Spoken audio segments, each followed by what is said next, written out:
usual, waiting for Twitch to sort itself out and catch up with everything.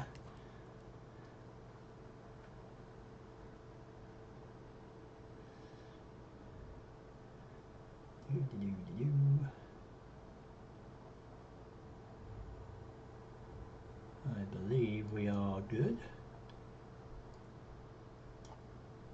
Probably like that because of that. So, right, I'm going to assume that that's all good. If it's not, somebody please let me know. Oops, I almost forgot to actually plug in the joystick before I started playing, so that was awesome. Right, get going. Hello. Welcome to the Tuesday evening exploration stream. I am, the last count I was at a nebula whose name I have forgotten, but it was a procedurally generated one, like a supernova remnant one, red and green, and I actually popped into it after the stream. Didn't go any further, but I sort of ventured inside. And here is what we found. See, that's the name, Eocteri HCU E34418. This is what we found, which is quite interesting. Neutron star.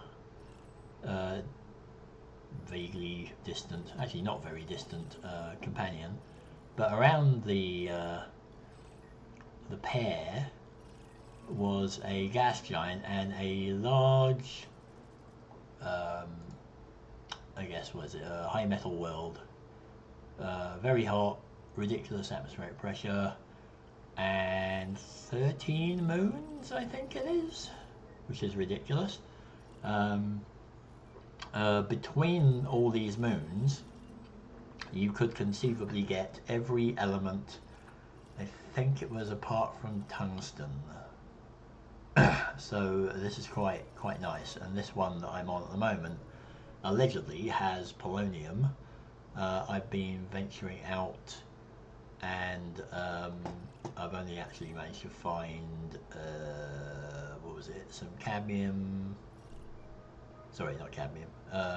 Germanium, vanadium I found. Yeah, a bit of cadmium. I don't think I found any polonium. I seem to only be able to find mesosideриtes, outcrops of the black and gold variety, and what was the other one? Bronzite chondrites, which are useless, basically. So I don't know if there's a subtlety there of yeah, maybe not all planets have all types of meteorites. I don't know how that works exactly. So I'll have to write that one off. I was hoping to get a bit more polonium, but alas, not to be found. However, I do have a fair bit of stuff, so much so that I had to empty out some iron and nickel and so on, you know, like the useless stuff basically. 21 polonium, how much? I've got quite a bit of vanadium, that's nice, and also germanium, like 38, so that's not too shabby. How many of these can I actually make? Do 12 long range ones, 18 sort of slightly better than normal, or slightly better than the easiest ones, and 34 of these little ones, so that's quite nice. So I suppose I've got enough to go get by on. So the plan has changed. I've decided that my original plan of going to the Great Annihilator is foolish, largely because I'm really getting fed up of the core. um, the stellar density here, you know, this sort of level of stuff this is just getting under my skin. It's like making me claustrophobic, kind of, you know. I figured what I could do, instead of going this way, which like everyone does out here, I might actually go this way out into the boonies, where the stars will be thinner, and then, you know, I can kind of go out here and then maybe venture out around here, possibly go to Beagle Point and then come back. I think that would be a bit more fun, to be honest, than dealing with ridiculously dense core things. So for now, where would I want to go? For now, I may just go upwards. So I don't know if I'm going to be able to find any neutron stars to go to there. But if we start by going up, that'll be a thing to do. And there are there's some that kind of 100 light year distance.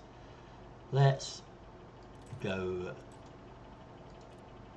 plot a route to that neutron star, and then we can head off. Right. So hopefully that doesn't disappoint anyone. But the thing is, a lot of people go to the core direction, and I just wanted to do something different, really, as well. Going out sort of rimwards from Colonia is something new. Landing gear retracted. So drive charging. I will do that, I think.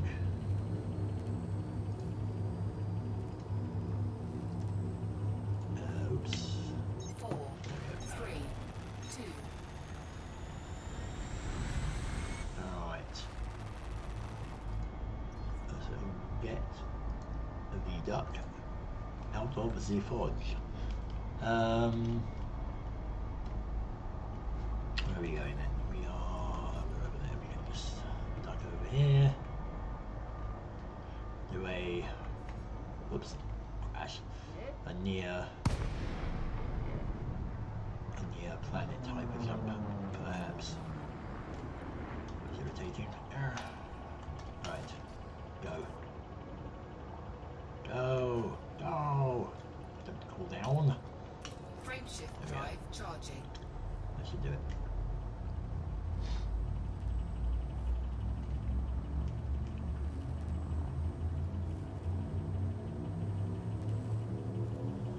Chug. Here we go. 3, 2, 1. Engage. Yeah, so hopefully I can get out of the dense patch of stars and start going to slightly more reasonable ones. That would be nice.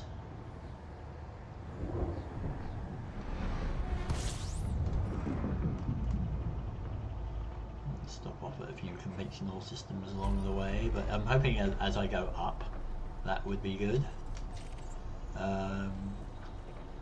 Hello, MSA Matrix Dog.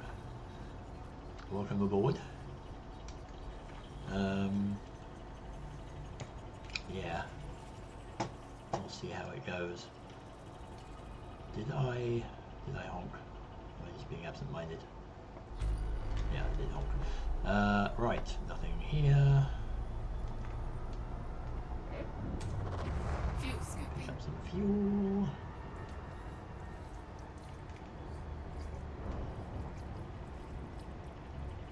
Yeah, I don't know if I'll just go all the way up as high as I can go or not, because that was quite fun last time.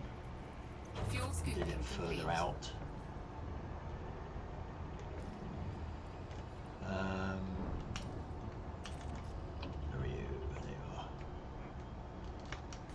Frameshift I got drive about charging. 1600 light years above the plane last time. I think nearer the core you can actually go further up. I've seen people going up to like 3000 light years or something like that.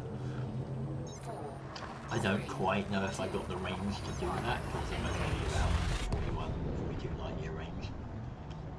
The stars are probably going to get quite thin up there. But we can see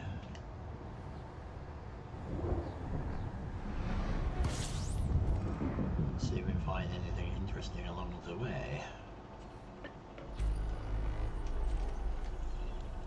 Apparently we're just finding stars.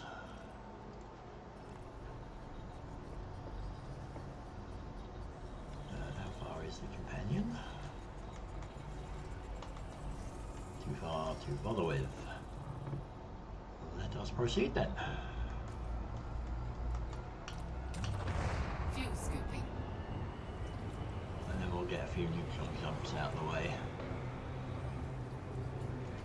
Get a little bit of distance and then we can just slow down a little bit and enjoy the view. Fuel scoop disengaged. So this is the Frameshift neutron drive star. charging.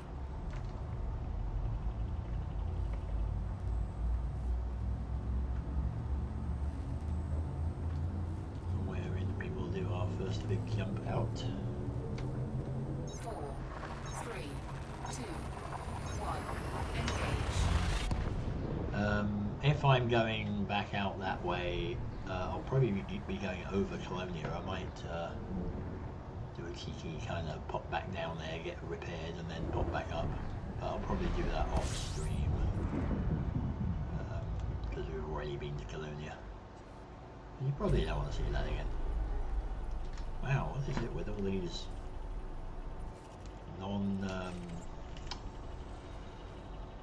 non-planetary stars here? Pretty odd to get 3 in a row like that, but right, so how did anyone actually discover this one? No, good. Right, so where am I going to go?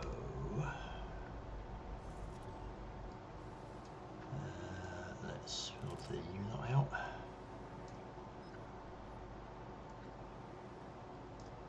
Now we're getting into a new sector.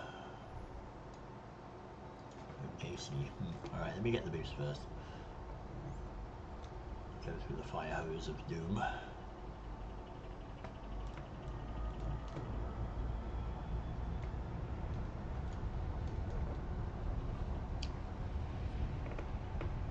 Warning, frameshift drive operating beyond safety limits. Okay, turn me around. Frameshift drive supercharged. Wait, that way.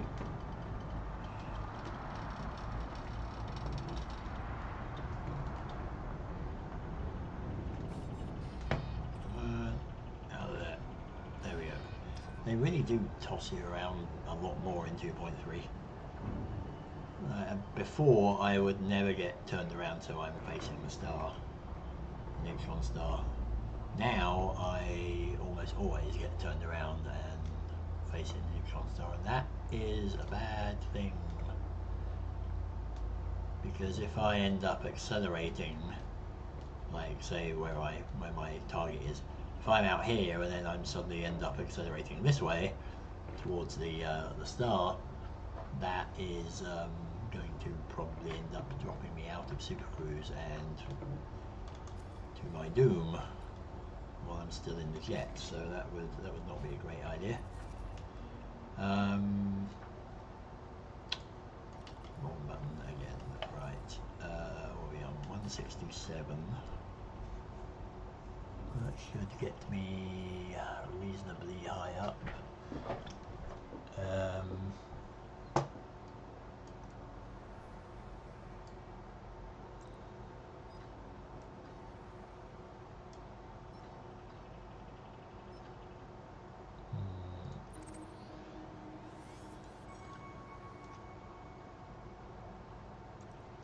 Have a looky. 163. 158. That'll do. go over here. Just a solo neutron star. Frameshift drive charging. It's always fun to go into a new sector though. Never heard of this one before. Ogacy.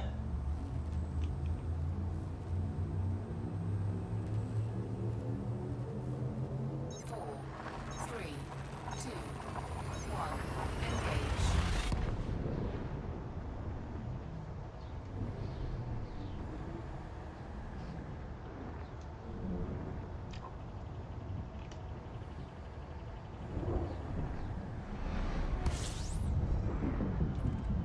Oh wow, that's a slow one.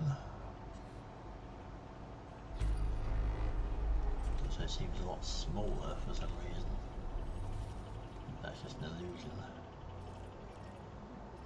Toasty World, nothing too interesting. I'll just get the boost and then we'll look at the map again.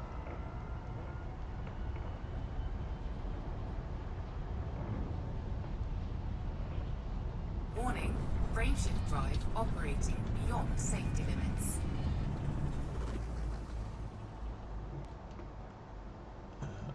And I am just out of the jet, which is okay because I was getting turned around and I didn't like that.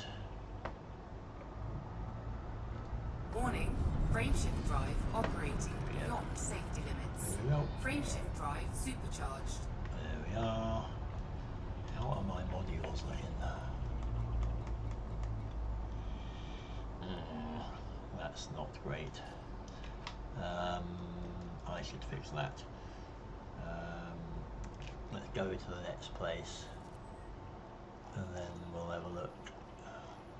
So we are there currently, right? So let's keep going up. Got about 167, was it?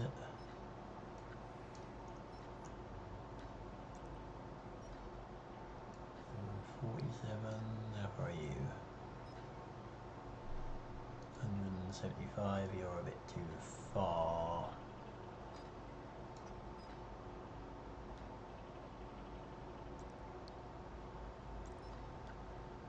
You'll do, if I don't pick you. Hello?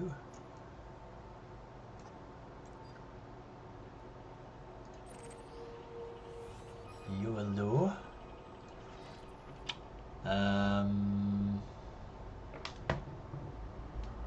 Yeah, I'll have to do a repair on that.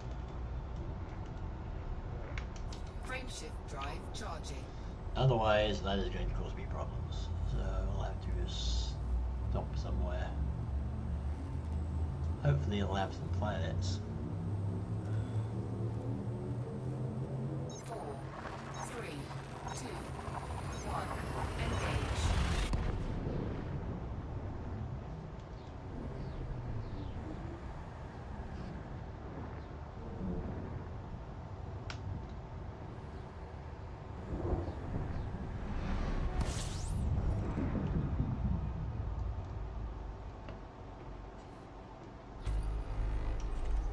Damn it.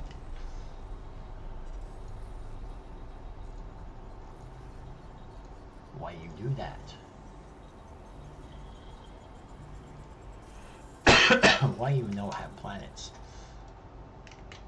I mean, you know, neutron stars, you should have them. I guess it's a previously unknown one. No, clearly they shouldn't, or most of them shouldn't. Right, well, I don't want to risk going in there without a repair, so I'm going to repair my drive.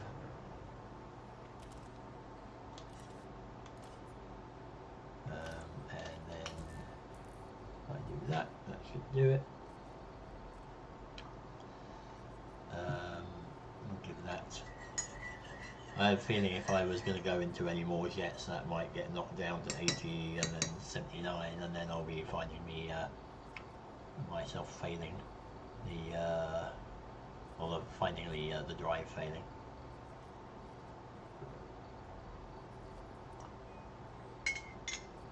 At an inopportune moment. That's interesting. When I fix it, both the AFMUs are running. Module repaired. Interesting. Maybe I could just turn that one off and leave that one, because I only really want that to the backup to be there just to fix the other one really, so I don't want to use that all up. I can always get more bits, I suppose, but I think everything else is okay. Yeah, that's the only thing that was suffering. Let's have a look, see what's around. If there's anything interesting nearby. I've got a O-star. Presumably is another neutron. We are 227 above. Right. Okay. Frameshift drive charging. Get going there. Ready Oh, to hey engage. Jimbo. Nice to see you. Whoops. Let's not do that. 4, 3, 2, 1. Engage. Yeah, that was news to me as well. And I don't. Before I went to Colonia, I didn't actually have two of them. I only had one. Okay, the stars are thinning out a bit, but I could get more thinner, or even thinner. So of course, now that I've repaired my drive, I'm now going to damage it by going in here again, but that's fine. Warning. Frameshift drive operating don't beyond leave me safety around. limits. Frameshift drive supercharged. I think that's good. Alright, so a few more big jumps upwards and we'll see where we are. So I guess I've got 171, 160.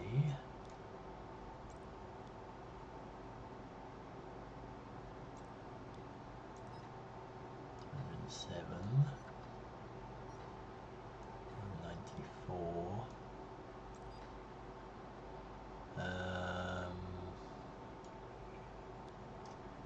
You were 188, weren't you? So that's a little.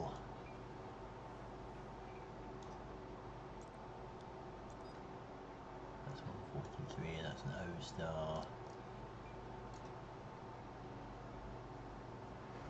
That one is another O-star a bit far away. Where was that one that I'd found?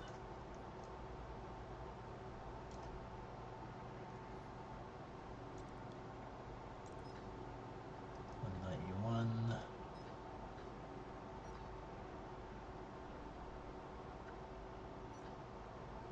I could pop into here just for a little change of scene. Frameshift drive charging. Go visit Novastar. I've been there for a while. So yeah, if you missed it, I'm not heading for the Greater Annihilator anymore. I'm just heading up, and then I'm going to head outwards, rimwards of Colonia, because I'm fed up with the core, basically. I'm not even in the core yet, but you know, the stars are dense enough that I've had enough of them. So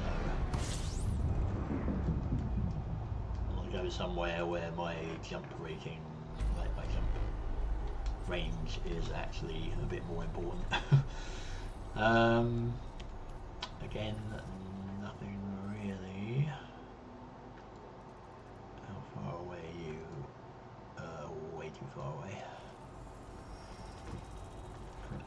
star at least.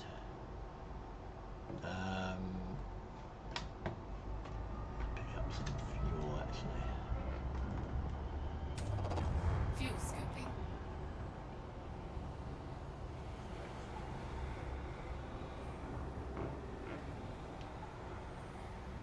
I wonder if people have different habits when it comes to fuel scooping. I tend to have the star on my left or the right when I scoop. I wonder if like other people have it above or below, or just don't care. But I kind of want to see it going by.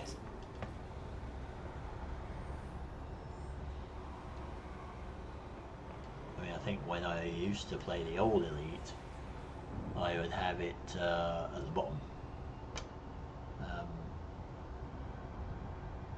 But I think I can't really do that very well here because if I'm going to be at the right angle, the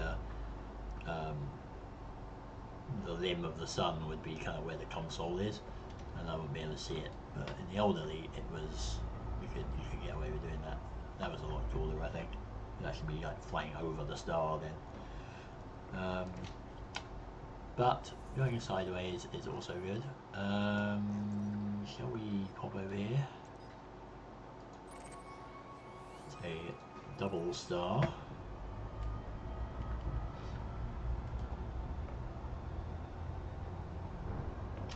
Yeah, I sometimes come out, have the star above me because then I can just do this and look at it going overhead, which is kind of cool. Frameshift drive charging. But yeah, usually it's on my left actually. It kind of depends where the next star in the chain of the jump thing is. Like if it's a bit to the left of center, I'll go around the left side of the star. If it's a bit to the right of center, I'll go to the right.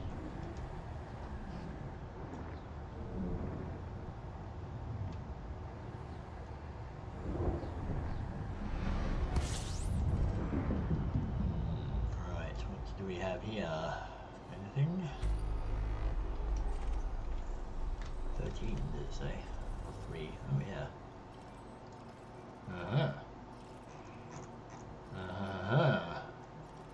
You look a little suspicious. I think we may want to go take a look at that. Let's get the boost, and then we'll head over there because that looked like, at the very least, a water world. They are now rather tasty.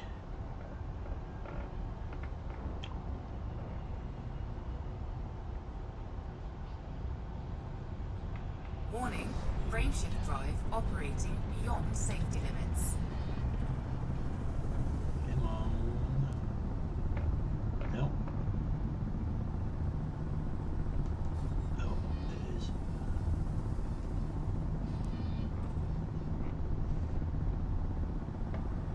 I think I am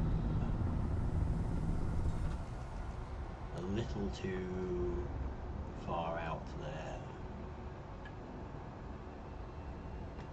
It wasn't really giving me the I think it wasn't really giving me enough of the neutron star magic there. It was too thin. Go in for another go.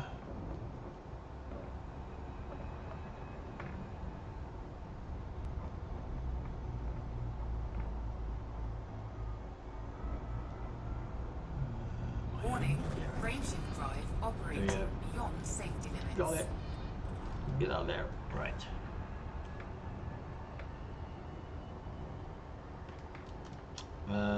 Right, so I think we want to go and head for that other system, which is a fair ways away. Not terribly far though. I shall quaff my tea.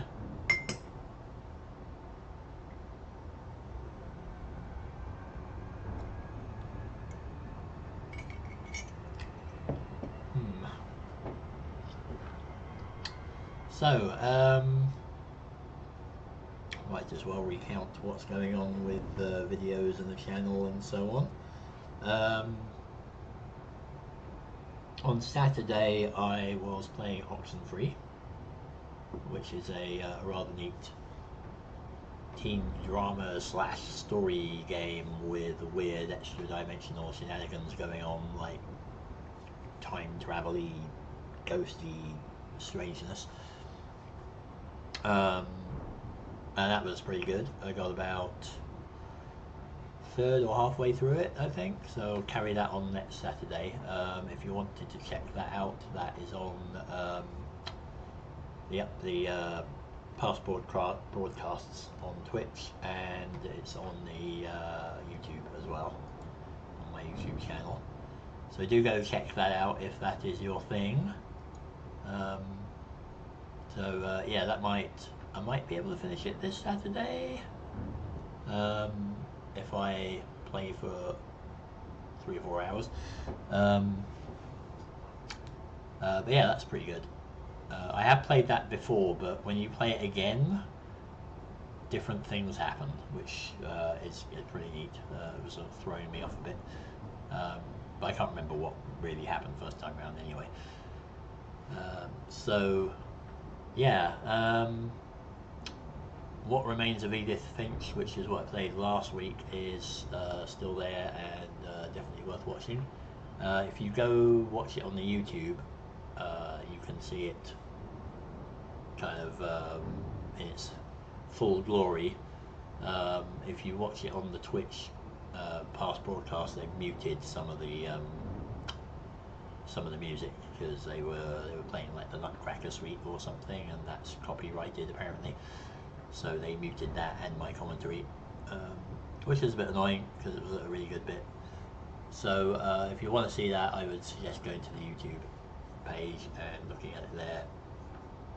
I think the muted bit was about 2 hours 20 or so into it, but that was very good.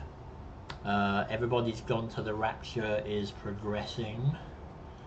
I think I figured out an issue I was having with the editing that may speed things up a little bit.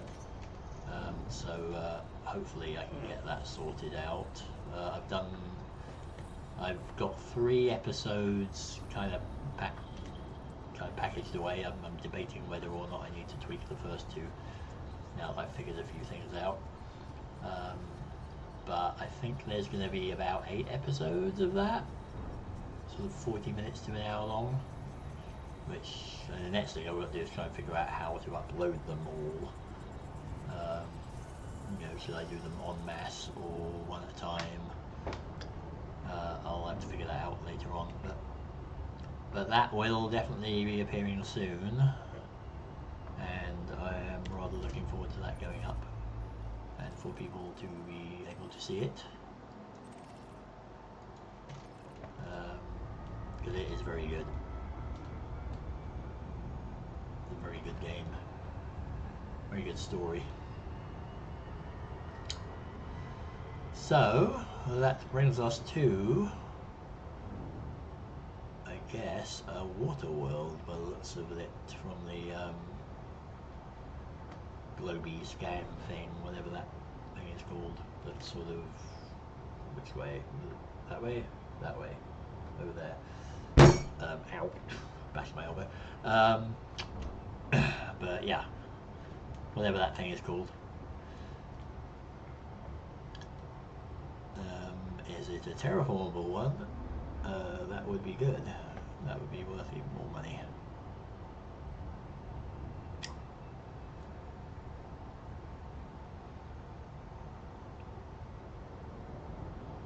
Let us see.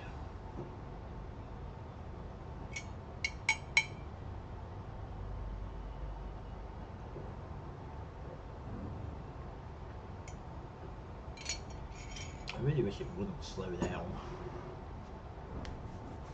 quite so much. I mean, I feel like I'm going slowly. I'm going 20 times the speed of light here, but it's still what, 3 AU coming on to 2 AU away. Which seems far enough that I could really go faster. So we shall see. Getting near our goal.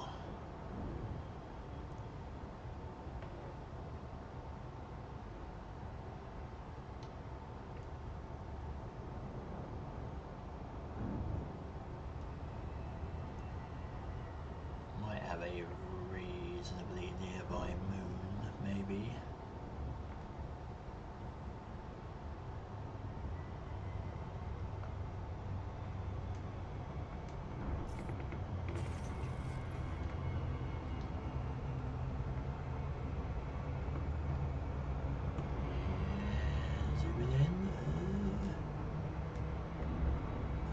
Shooting it, but a little more gracefully.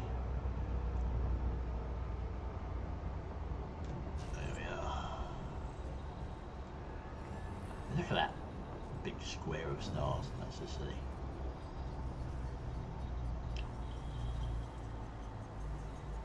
Can we get it pole on? Maybe terraformable. Yay! Ammonia rich. Yeah, I think these, I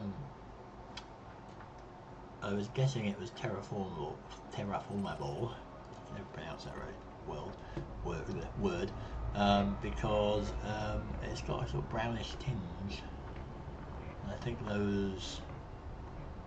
that might be sort of characteristic of a terraformable world with ammonia atmosphere. See that brownish ring around the outside, sort of smoggy almost. But yeah, it's quite nice. Should get me a decent amount of money. This one then is probably also terraformable if it's kind of sharing the orbit, I would presume. Yep, yay. That's also good. Should I check you out as well? Because sometimes these are sorry, I didn't select it, did I? Sometimes these are terraformable as well.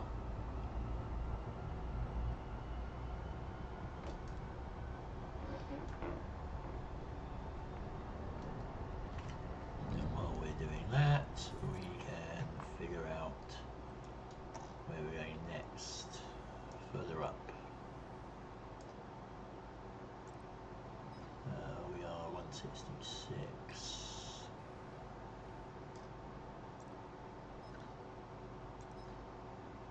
168.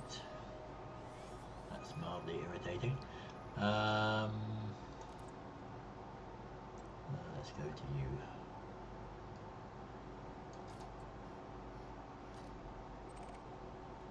Let's go there, and we can hop on. I have been to the Sol system, and I don't believe they terraformed Venus. I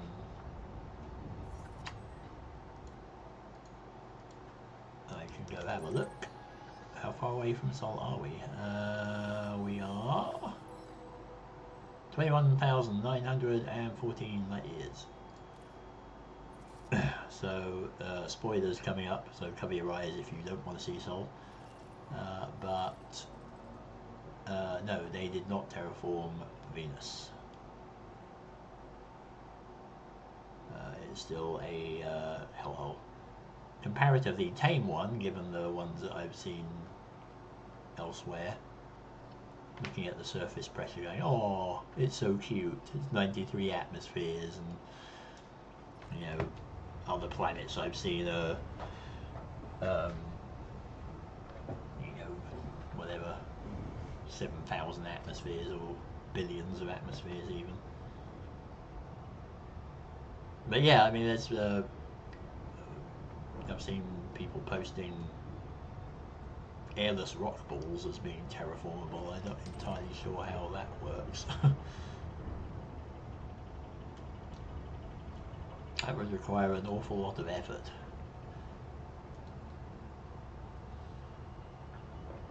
But I don't know how they really quantify whether a world is terraformable or not. It should be, is it kind of either side of the habitable zone or inside the habitable zone and not breathable atmosphere, at the very least. But I think it's stretching it a bit to say that, you know, an airless world is terraformable. Well, Venus would be, by that definition, Venus would be possibly terraformable because it is like one orbit inside the habitable zone. You see, like this one. So that is terraformable. I'm almost inclined to check these out as well, because if they're double and terraformable, that would be about 800,000 credits. Yeah, I mean, Venus is theoretically terraformable anyway. We just have to kind of get rid of about 92 atmospheres worth of carbon dioxide. But the way that has been suggested for that is either dropping very big rocks on it to blast away the atmosphere, which may be a little optimistic, or the sunshade idea, which is basically stick a gigantic, literally, sunshade blocking out the sun, so Venus pretty much gets zero light anymore, and the whole thing cools down, and the carbon dioxide freezes out, and presumably you can get rid of it somehow then.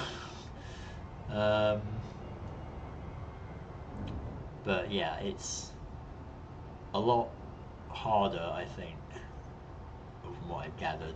It would be a lot harder to terraform Venus than it is to terraform Mars, because Mars is almost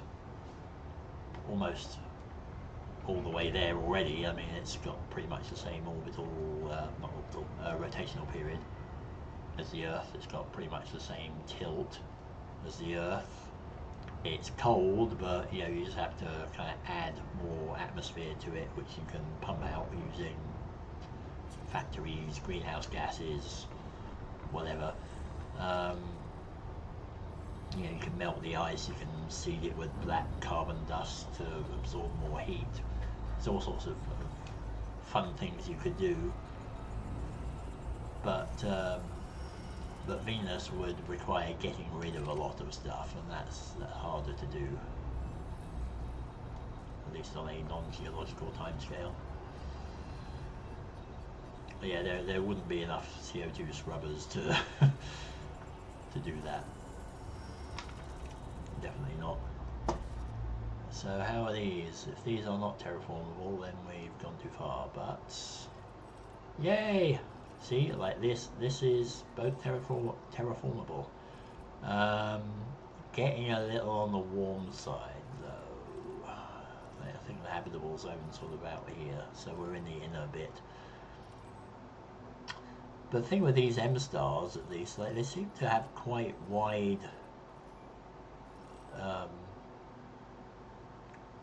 terraformable zones. Like, this is what, 1.97 AU. I'm not entirely sure how far these are. That's 1.1 AU. Could be even worth going in here, because it looks like they're close enough together. Still, that's an M star. I mean, their habitable zones are pretty close to the star, so we're still way outside at 1 AU. Yeah, we could even have more could even have more terraformable planets here. Let's check you out. Unless they've got their luminosities of the stars drastically wrong, which is entirely possible since they do that with neutron stars a lot. But I think, you know, you're looking at, for M stars usually, you're looking at kind of 0.1, 0.2 AU at most as the habitable zone. So if we're still habitable out, or still potentially terraformable at 1 AU, all those other ones that are further in could be terraformable too. But I mean, out here they should be. This is the thing. Like out at 1 AU distance, that's kind of the equivalent of being in Jupiter's orbit around the Sun. It should be the cold zone, and these planets are way too warm. So I don't know if they've got some numbers wrong here.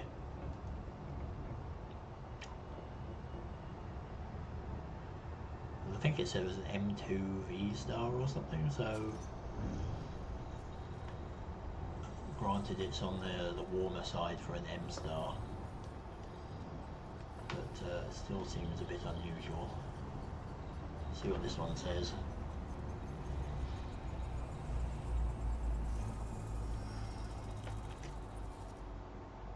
Place your bets. It is terraformable. I'm going to guess that these two are as well. So let's go check them out. Sorry for the slight detour on this one, but this is proving a bit lucrative. Whenever I get back to the bubble or a station, if I survive that long.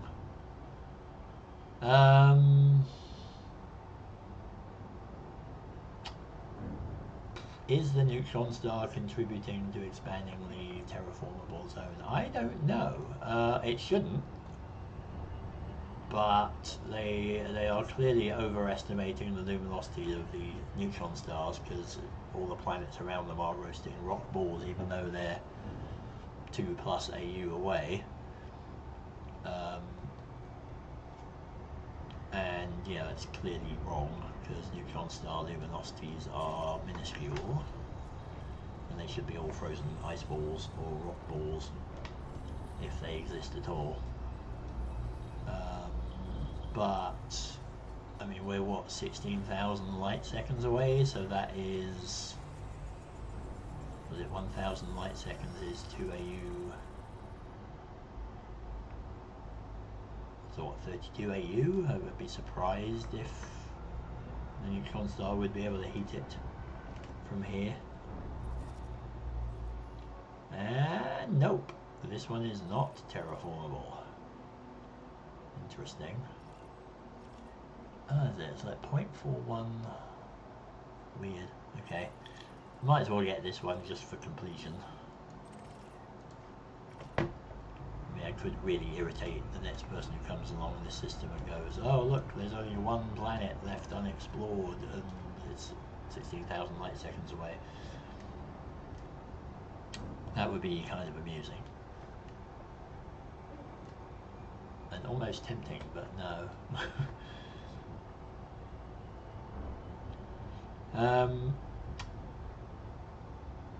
Yeah, I don't know what the record for the most terraformables around the star would be. I've definitely found 5 before. I think this one is 5, isn't it? And again, that was an M star, so not sure what was going on there.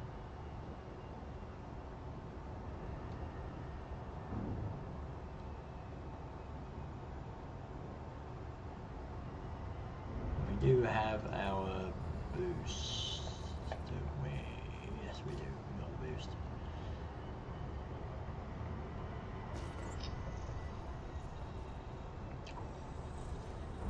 And the last one, the survey says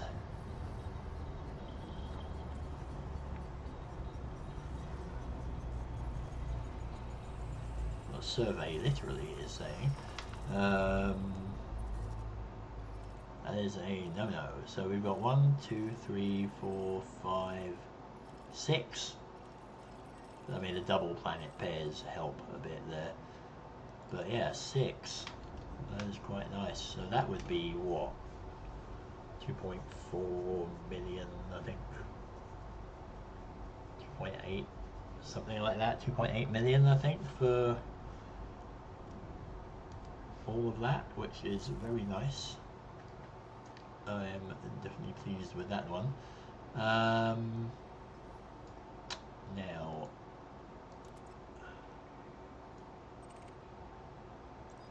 we got a neutron star there, and yeah, we were going to this one, right, which was a B because there was one nearby or something, wasn't there? Yeah, okay, right, so back on track. Frameshift drive charging. Yep, ka-ching. All of this assumes that I do not get myself killed on this gigantic trek around the galaxy that I'm doing. So 4, 3, 2. I think all of the deep space stations are, you know, like the pit stops to Colonia and the asteroid bases. They're all kind of between here and the bubble. They're none further out on the other side of the galaxy or anything like that, as far as I am aware. So if I do head out, I'm going to be on my own. Also, there we go. Where's the scans?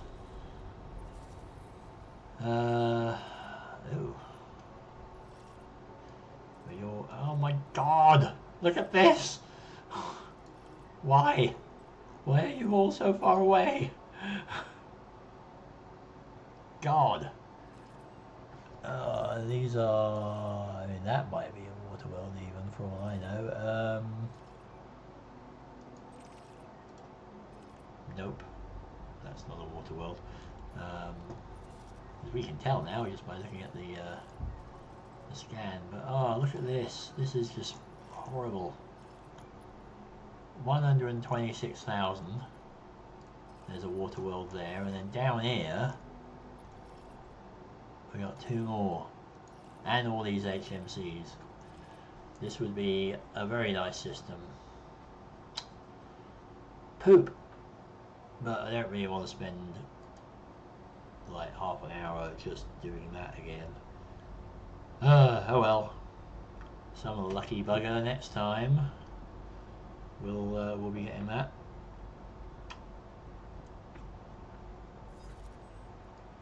That is very very frustrating.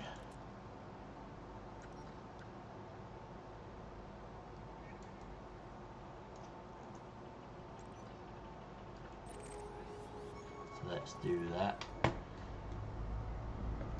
Well, let's gaze wistfully at the system here and.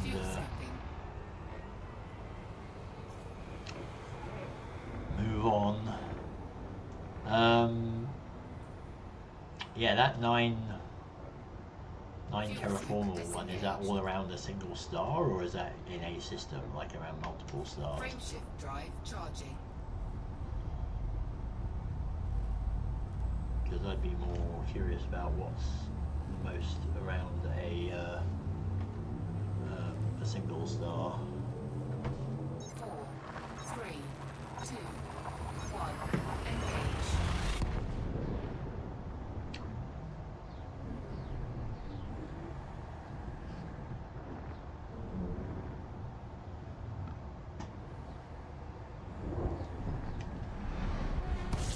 Whoa. Hello.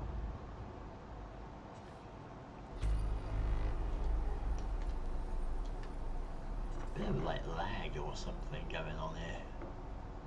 Because the targeting thing has not showed up. There we go.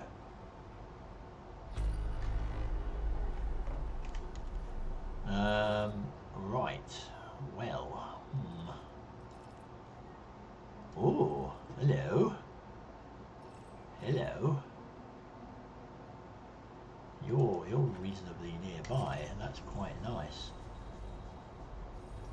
I wonder if there's a relation here. Like, I seem to see a lot of these millisecond pulsars when there's a close companion. I wonder if that's got anything to do with it. This is seriously having some issues. I think I may be about to be dropped out here. Hopefully it's not going to kill me. Yeah, I'm not feeling immensely safe with this lag. There's this like time delay between when it says it's scanning and when it actually shows up on the screen, and I'm just worried that if I try and get a boost from the jet, it may do something horrible like drop me out. I'll just go over here, get a little bit of the distance.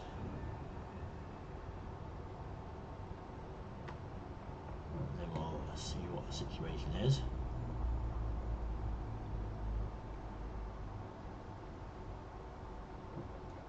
That's frantically going. But that is what I would like to make friends with. That is a planet that is reasonably close by.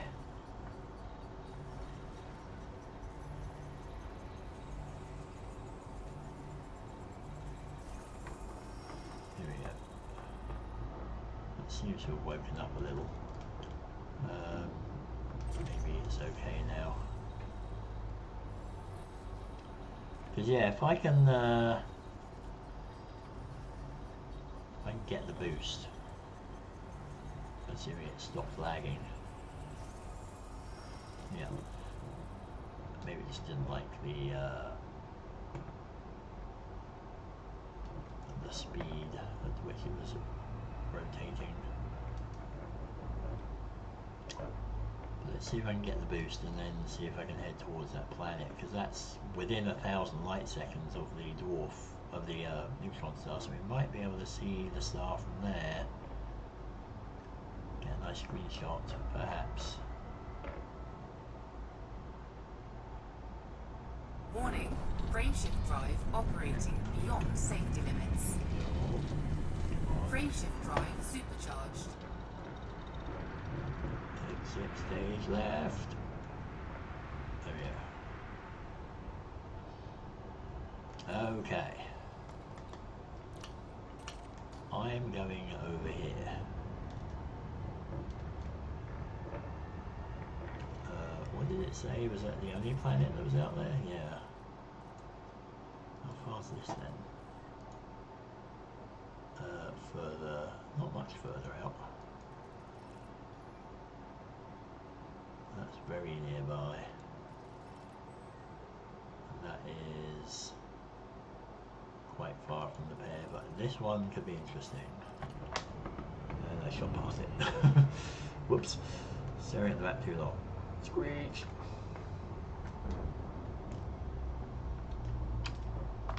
Yeah. Well, that's interesting.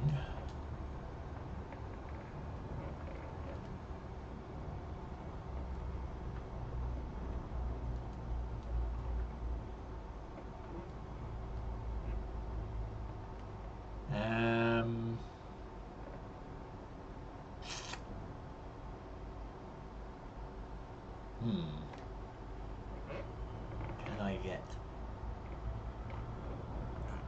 a shot of the neutron star like through the rings? Would that work?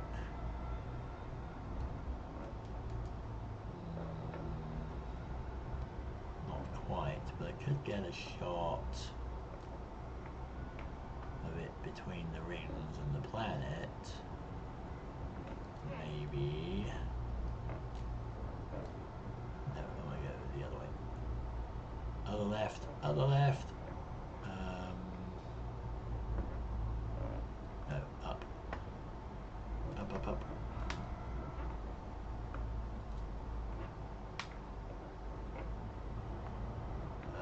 I actually want to go back.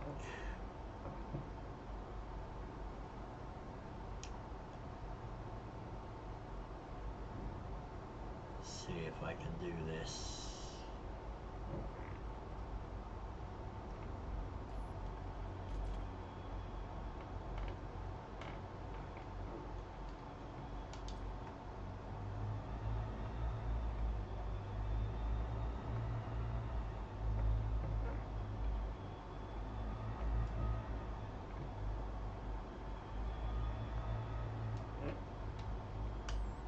There we go.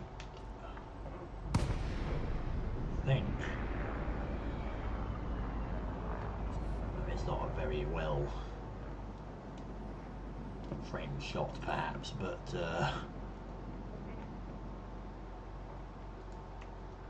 it could be quite neat.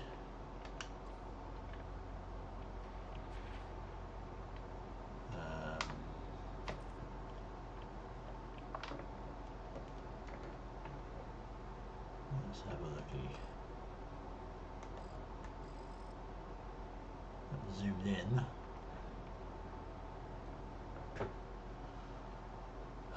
Will that work?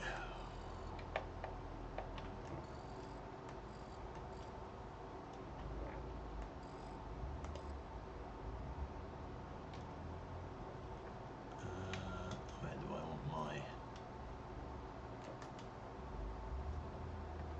ship? I don't want to stretch the planet too much, but I'm also quite in darkness here.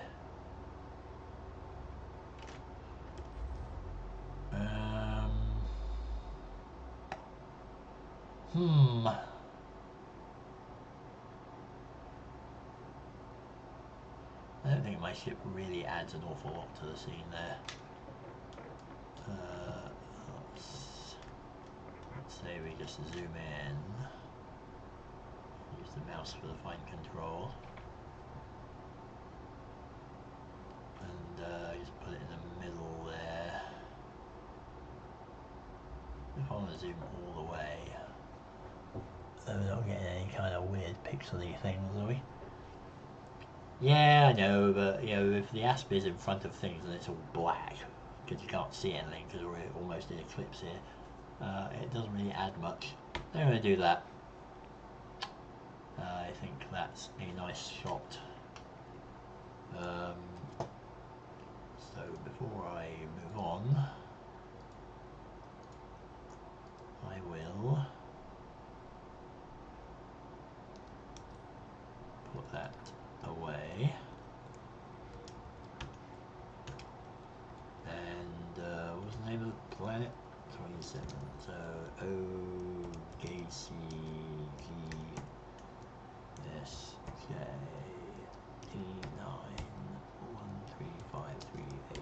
E91353AB1.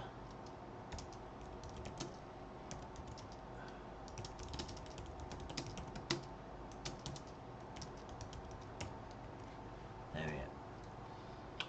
Okay. Got it there. Cool. Drive charging. And of course the Ready to rings are purple because of the star, neutron star. Engage.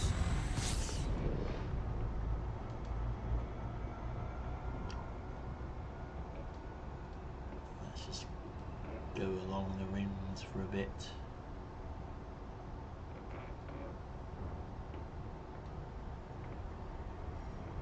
Oh, rather nice.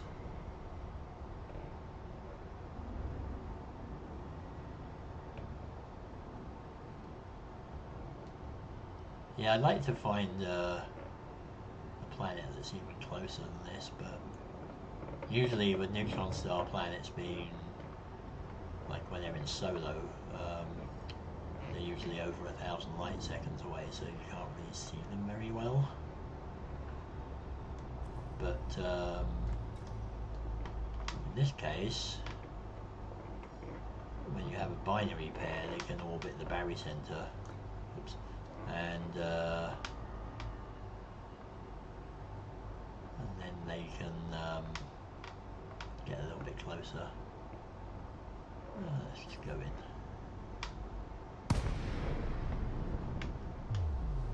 Go through the rings.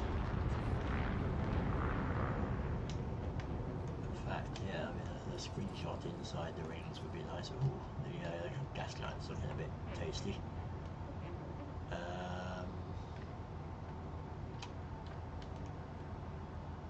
That's quite nice.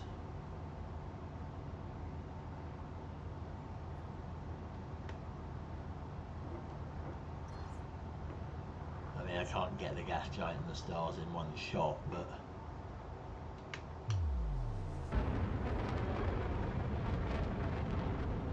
kind of go through the rings. I like the purpley glow here, though.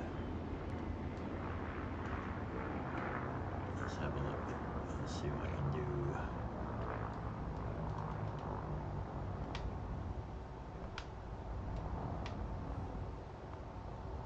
These rocks in the way.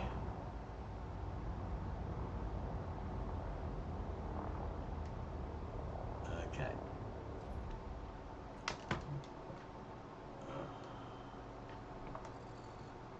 Well, I don't want to zoom out too much because then things are going to get super distorted.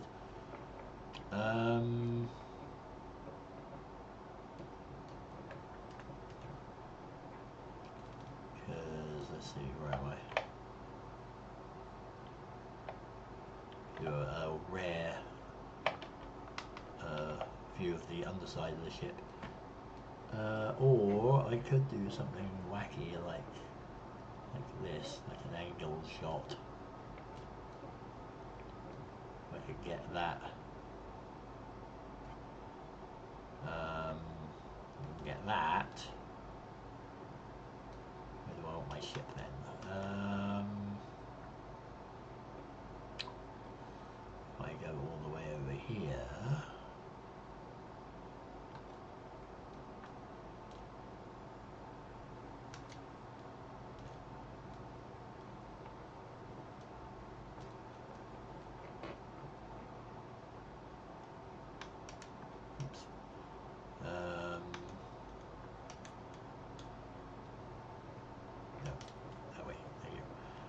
Yeah, if I kind of went like that, then like that, and then like that, maybe.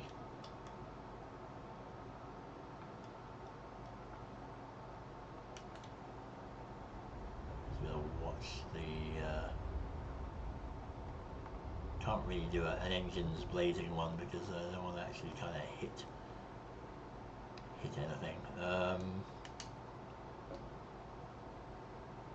I don't know if this will work because there's a ring and that means there's lines and they could get distorted a lot.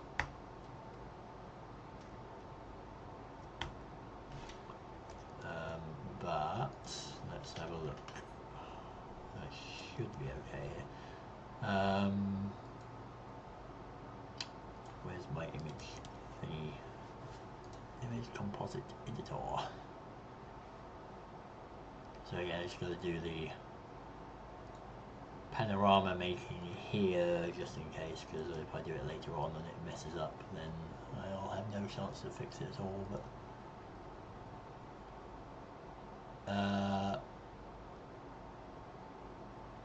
that did not work too well. One row. Yeah, that didn't work at all. I think it might be a little bit too much for its tiny little brain.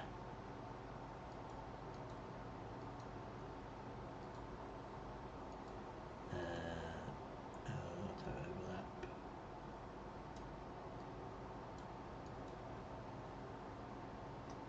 Try you? No. You really do not want to. You really don't want to do this, do you?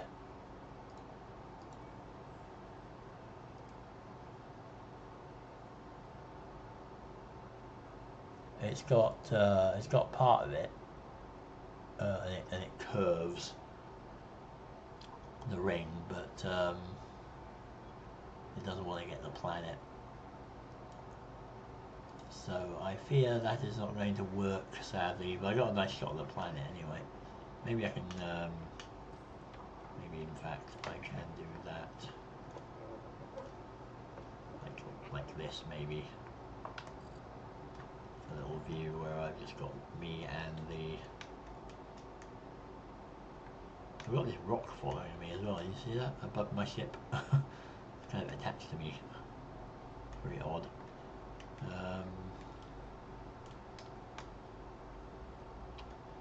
Maybe I could do that. I mean, it still won't work because the ring will curve and that will look funny. So I think I'll just do this.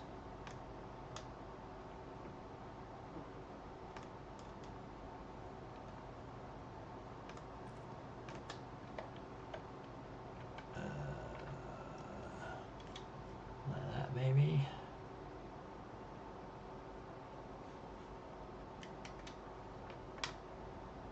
Might get a little bit of engine glowing. Alright.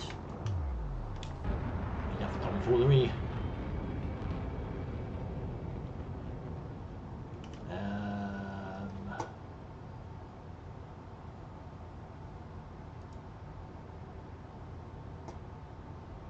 Dang it.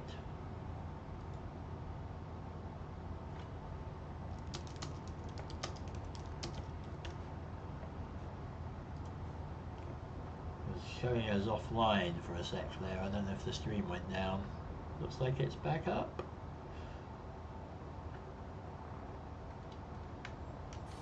Did it go down at all, or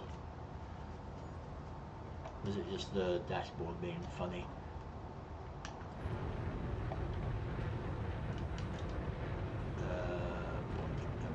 Where are we? There we are.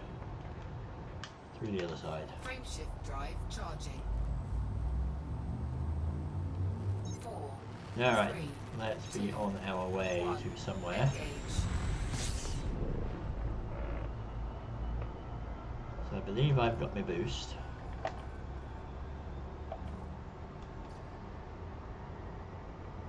Right, okay, that's good to know. Good to know. Where are we going now then? We want to keep going up. We get to a good distance, but so that's an O-star, isn't it? Are we going to get another? A lot of these CLY O-stars here, aren't there? That's a little too far. It's also a little too far.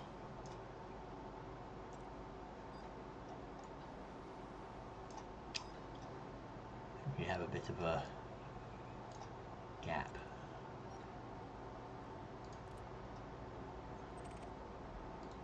Let's head over to you. So I get some more distance. I can get at least 1,000 light years above the Frameshift drive charging. above the plane. That would be quite nice. Nice gas giant. 4, 3, 2, 1. Engage.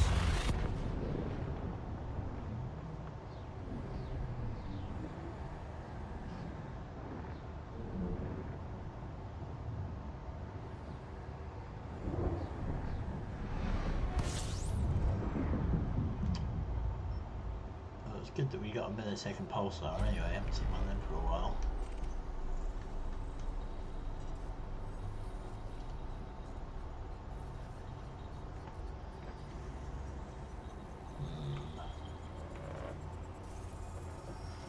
Let's try and go over here.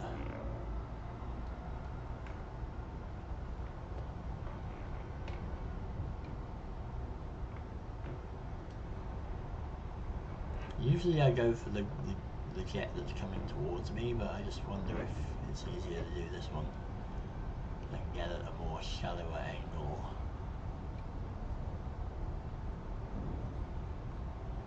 You run the risk of being dropped out a little closer to the star, or as I'm passing the star, but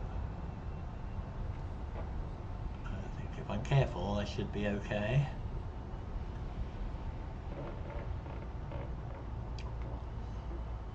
Now the trick is to not run out of jet. Warning, frameshift drive operating beyond safety limits. Frameshift drive supercharged.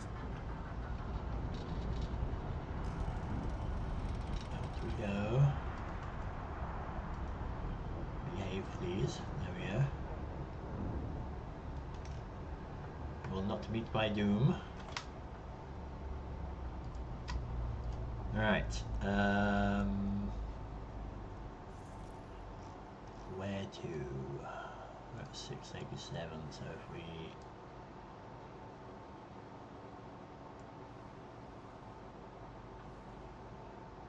Where do we want to go? 180, 789, 850-ish? Is that? That seems about right, doesn't it? Any around here? You're a little too far. We're looking for 169.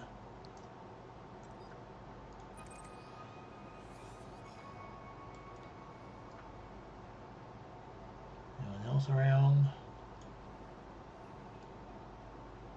Yeah, you'll do. We should be getting into the less dense zone of stars.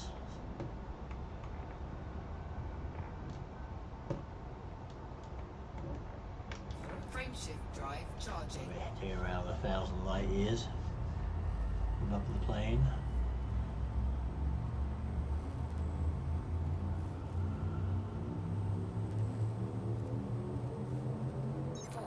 And I won't get I know, I was feeling like the end of the Asimov book, Nightfall, there. You know, just, the sky is just too full of stars and I'm going nuts.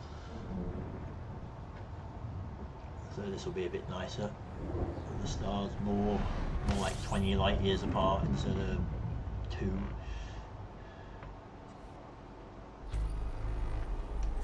Ah, there's a busy system. Ah. Oh no. Well, these are accessible. Good. Unfortunately, this is a bit far out, but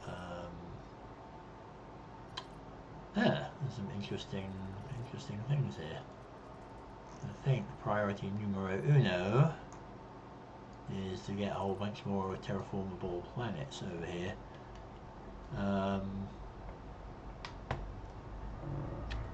Yeah. Alright, let's get the jet and then let's go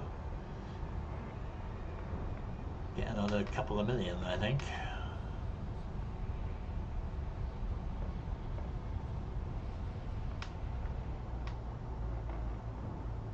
Warning, frameshift drive operating beyond safety limits.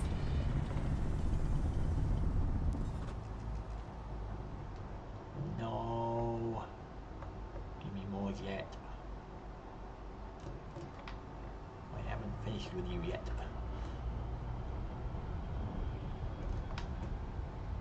I'm not done.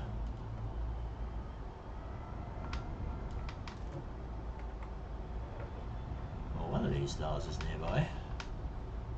Warning, frameshift drive operating beyond safety limits. Can I leave them? Frameshift drive supercharged.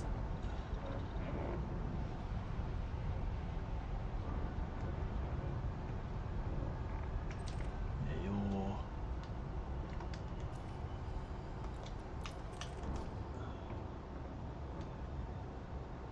not the one I want. You're the one I want.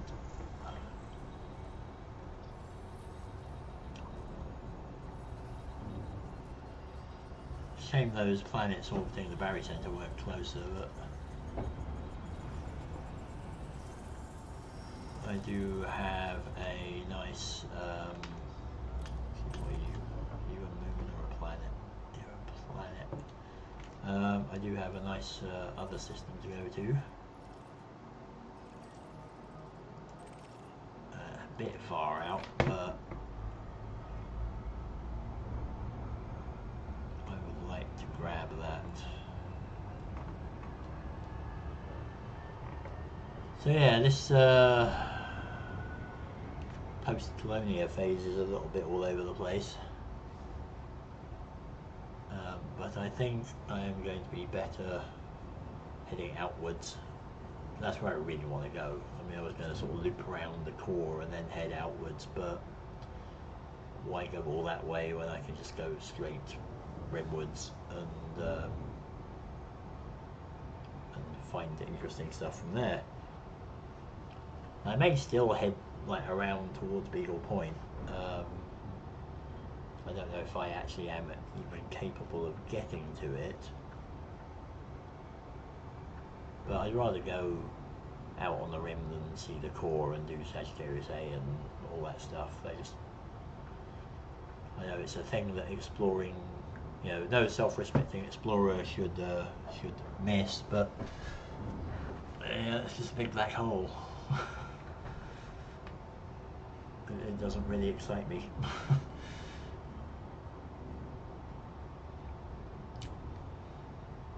Of course, knowing my luck, I'll get out to Beagle Point and they'll upgrade all the black hole textures, or they'll add accretion disks, or do some wacky stuff that make them worth seeing.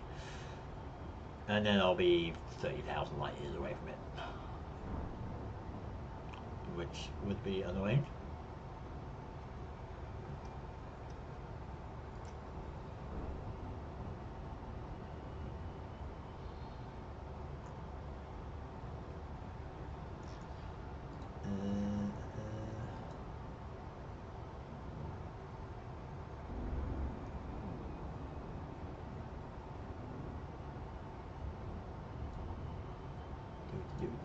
See what's going on.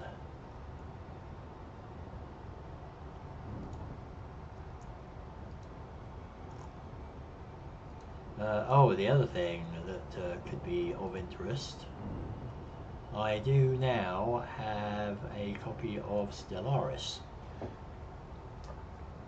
which is it's by Paradox, whatever, Games Interactive, whatever they're called.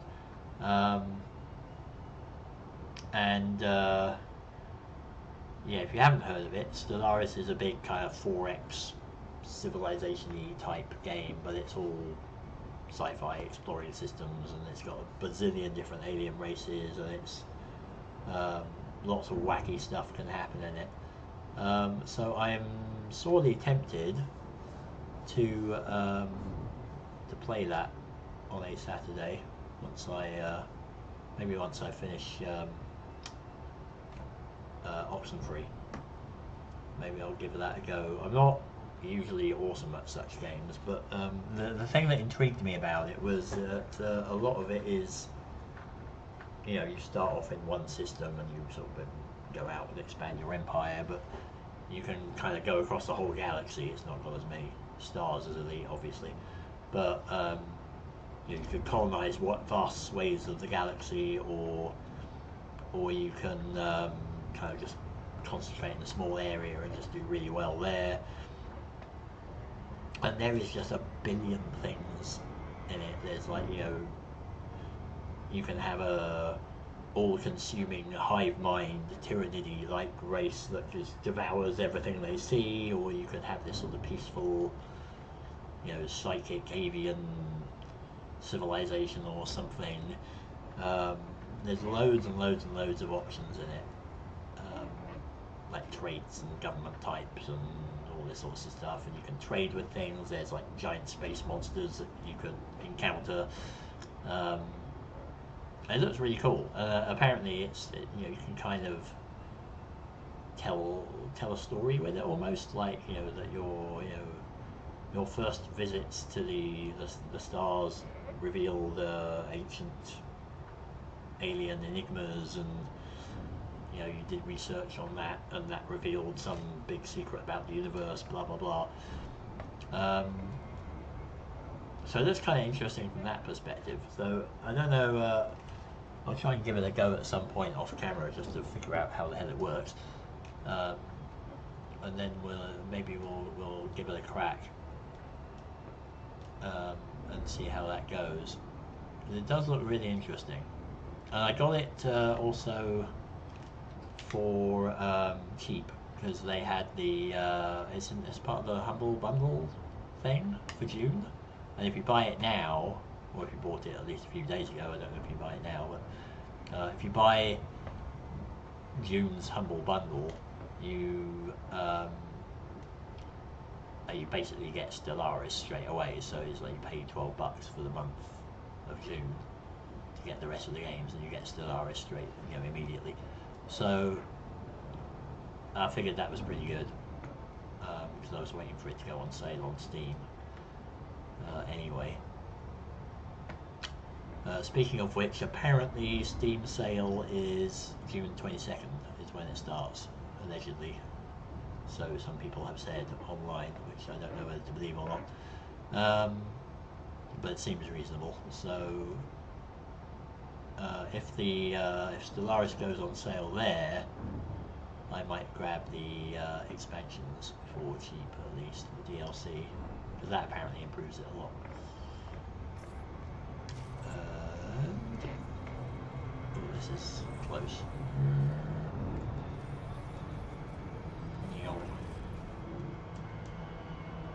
Oh, shot again because I was too busy yapping. But that's got a nice close moon.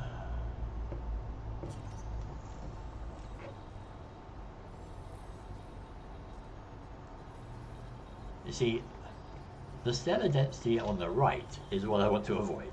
The stellar density on the left, that's what I want to head towards. Where's its friend? Oh, there it is. Yeah, that's... Whoops, didn't lock. That's quite a nice close moon, isn't it? We can come in for a landing on it, get a view, a good view of the water world, or I could get a view of the moon rising behind the water world. That might be good. Maybe we can try that. It's quite nearby, isn't it? Quite big as well, by the looks of it. It's no moon. It's almost a double planet.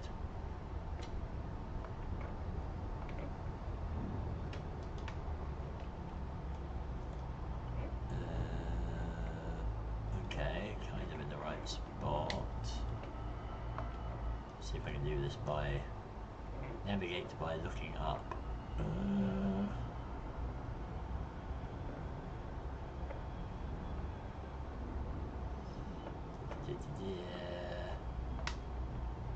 Yeah.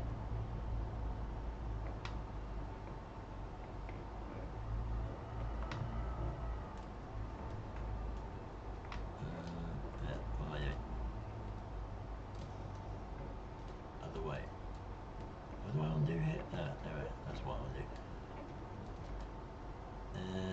I don't really know what I'm going for here. Do I want to have a sort of moonrisey thing? Or do I just want to abandon that? Maybe I'll abandon that. And I will go for a view of the planet from the moon, because that looks good. That looks like it could be quite nice. That is a big moon.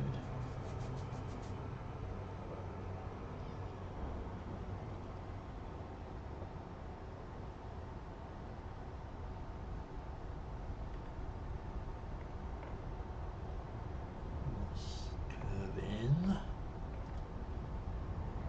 Come out there.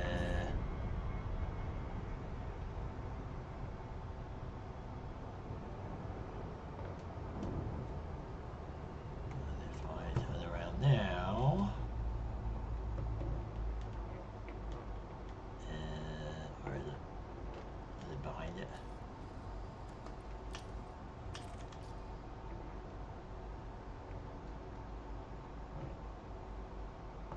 Oh, there it is.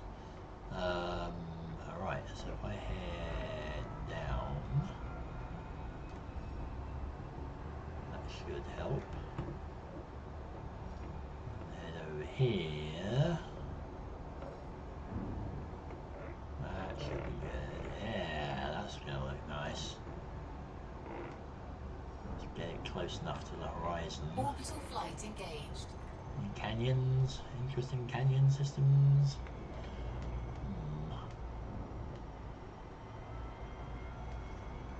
Maybe go down here. A little bit too low.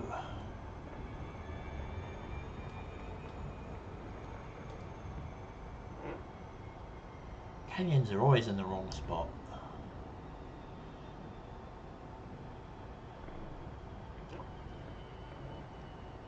Now, am I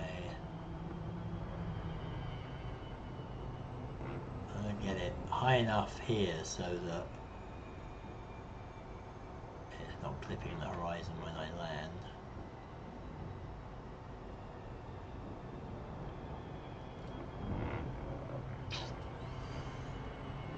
That's nice, I like that. There's the sun, right.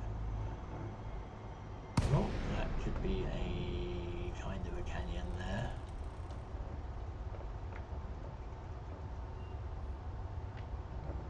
There's a bit of an interesting feature over there. I wish we could head look without these menus popping up, because that's really annoying.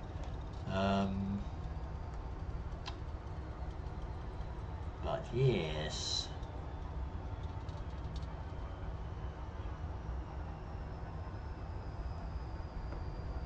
Gonna head for that groove over there. It's now coming into focus.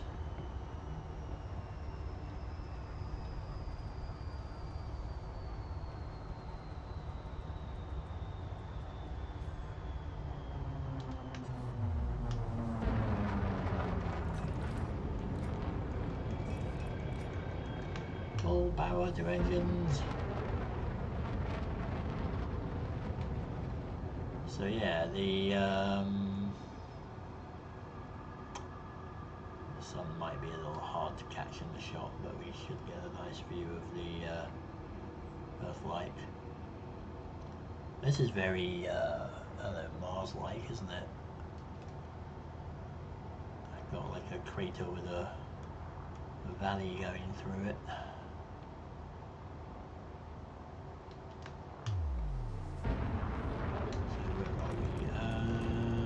POIs. I have still been finding like the crash nav beacons and things like that out here, which is amusing.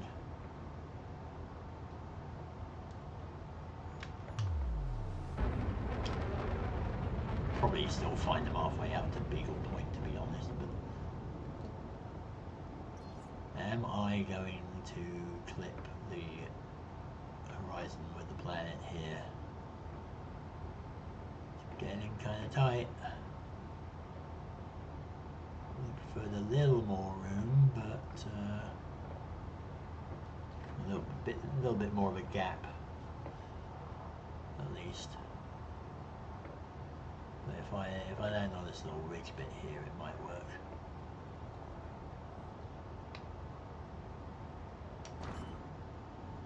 Landing gear out. Landing gear deployed. I'll land on the edge here.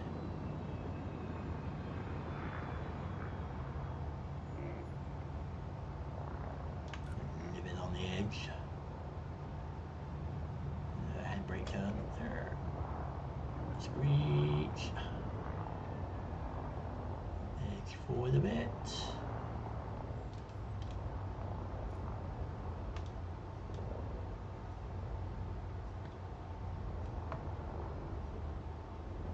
Right to the edge if we can.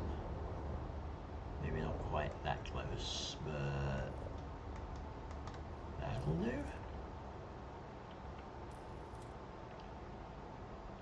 Or are you just going to clip it? Damn you. That's annoying.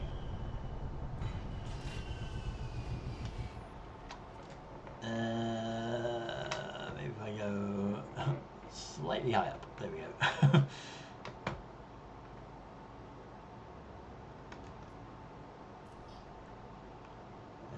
So I've only got that view. Okay. I can't get the... Yep. I have to use the mouse. Still haven't figured out why the mouse is all, you know, nice and gradual movement and the joystick is jerky. Also, quite what was going on there, I don't know.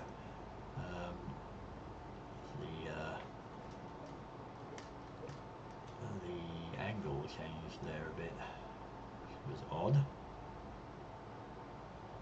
So can I do that and then maybe I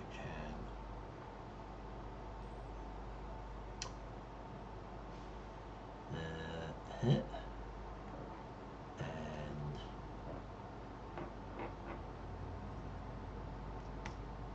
Maybe try that. Go for one of those like double vertical ones.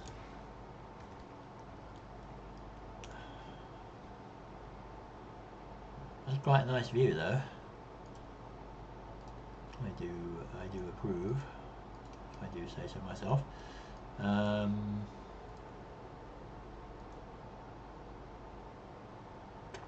Can you do this? I think you can. That does look quite nice. And cropping anything important looking. Cool, I like that. I do like that. So I'll stick this up on the Explorer, a link to Explorer's screenshots folder thing. No, here. Nope.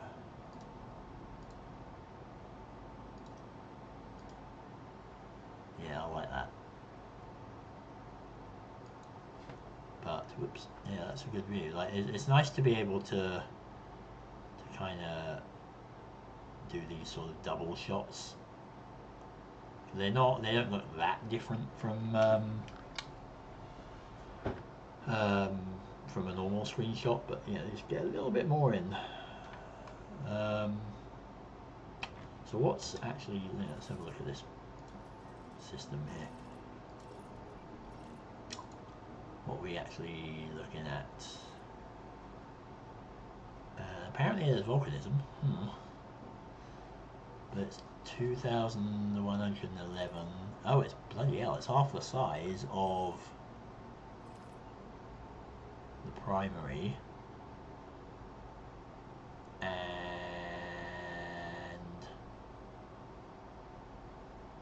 why is that a terraforming one? I mean, right, it's a little bit warm, but the atmosphere is pretty much perfect. The poles would be nice. And how far away was it? It's only 2.1 day orbital period, bloody hell. That's quite impressive. Well, it's 0.16 light seconds, so I cannot do that in my head. Let's see, 48,000 kilometers away and half the size. That's pretty impressive. And the funny thing is that really this, if anything, should be a double planet like these. Because that, I mean, they're going to be orbiting a barycenter for sure. But very nice. Rather pleased with that one. And then Landing gear retracted. to make it even better, there is another water world around, Frameshift drive charging. which we should go say hi to. 3, 2, 1. Engage.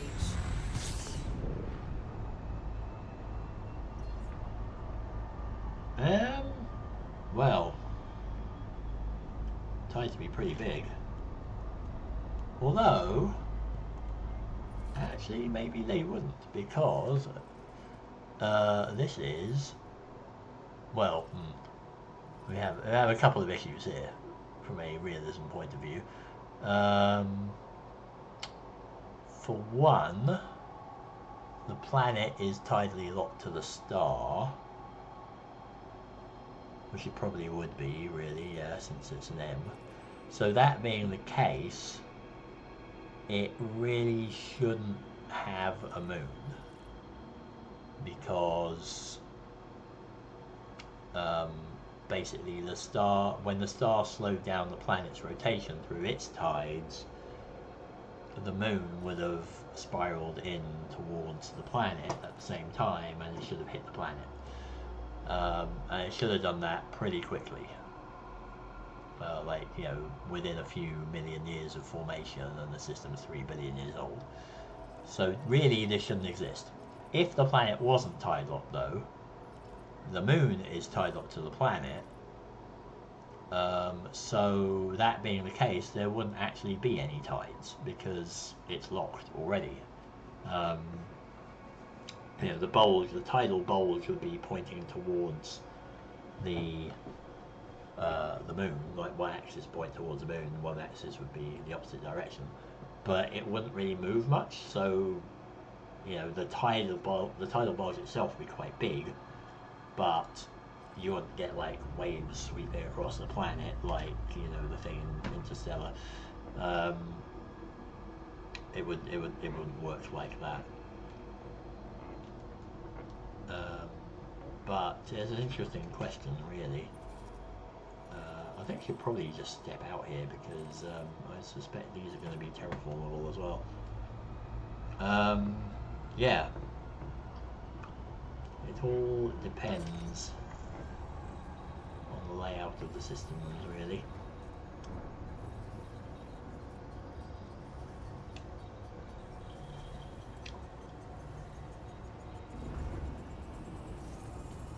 But yeah, once you actually got tide locked to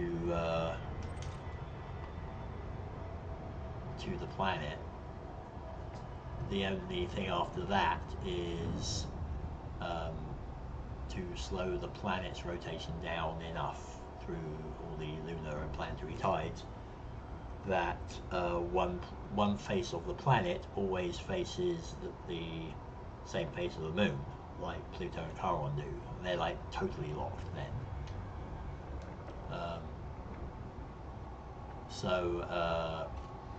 Yeah, because at the moment,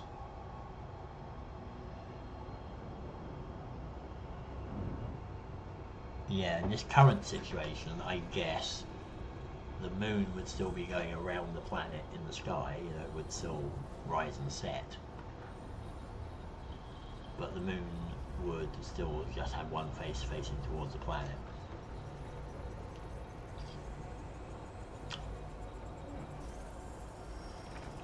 Let's see if you are a TF world. Yay, you're a TF world. So you're terraformable, you're terraformable, you're probably going to be terraformable. That'll be nice. I think the galaxy is starting to get a little bit thicker here as well. We're getting high enough to be above the noticeably above the plane.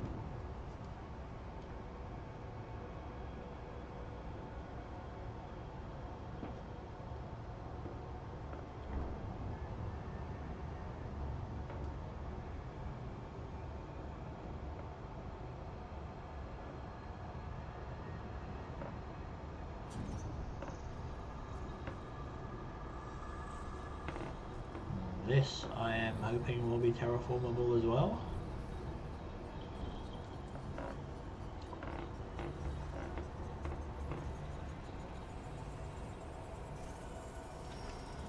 I wish it would actually tell you down in the corner there as well when it identifies it. Oh, no, maybe not. What the hell's going on out here then? Like, that one isn't terraformable despite, well, okay, it's got a lot of them out here, that's probably why. Maybe these two are, because I mean, it's got to be. How far away is that one? That's 2.93.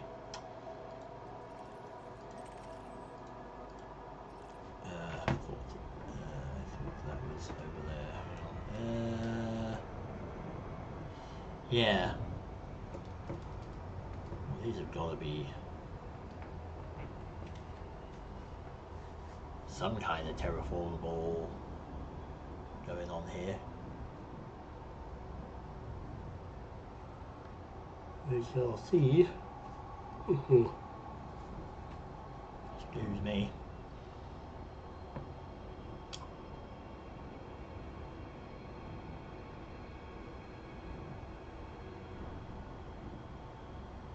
I'm getting some good distance above the plane now anyway. If we get high enough, I wonder if we're going to see some carbon stars and other interesting things.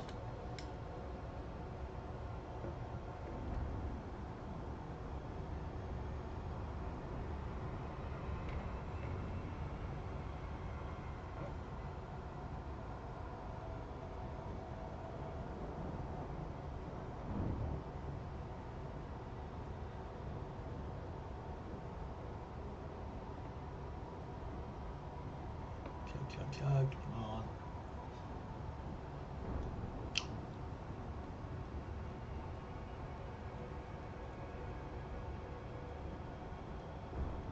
I don't like how they kind of slowed the Super Cruise down since 2.3. It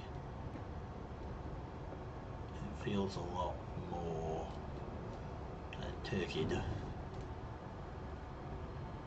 It takes a lot longer to accelerate. Get up to a good clip.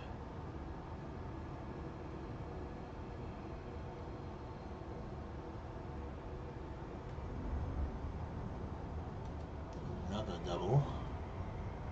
Quite close. Could also be some decent views.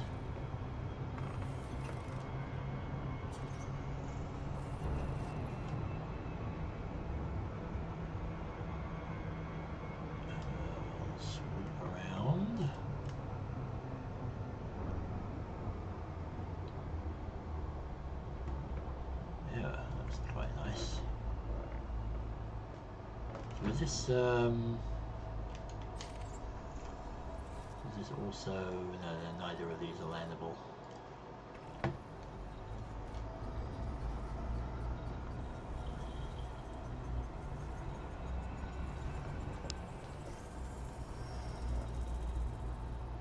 Do that. See what these are like.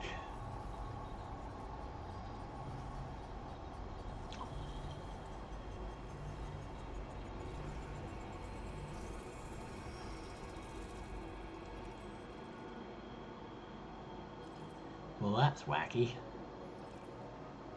See, this is the thing, I don't get this. Like, these are terraformable, but we've got a water world out here that is, I guess, really an ice world because it's 232 Kelvin, which of course is not entirely reflected in the textures, and this one's too cold, I guess.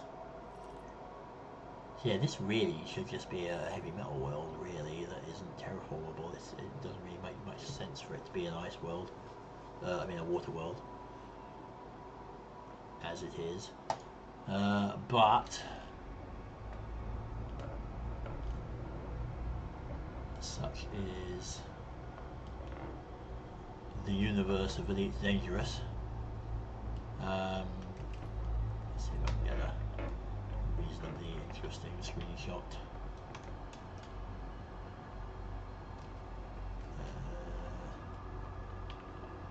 How about that?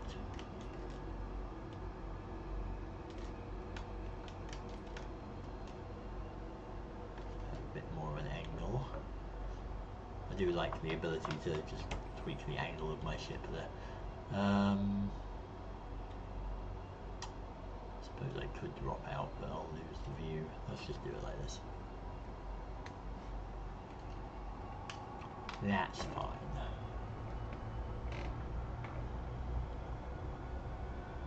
Just go back over here. Let's have a look at the view from the other planet. Maybe. And then of course they got the pole cap facing the sun, which is not really how it works either. I do wish they'd kind of, you know, make a bit more effort with the textures on these things.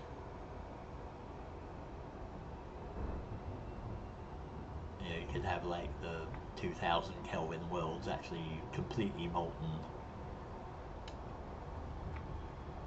In that case, you know, rather than just being partially molten, which every single lava world looks like at the moment.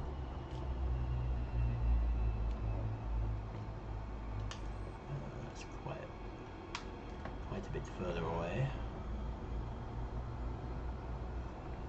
Interesting.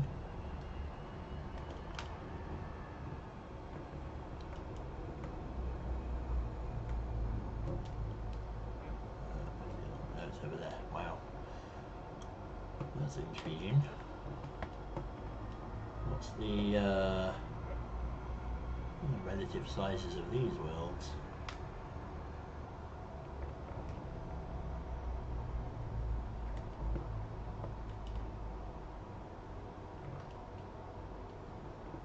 Here we are.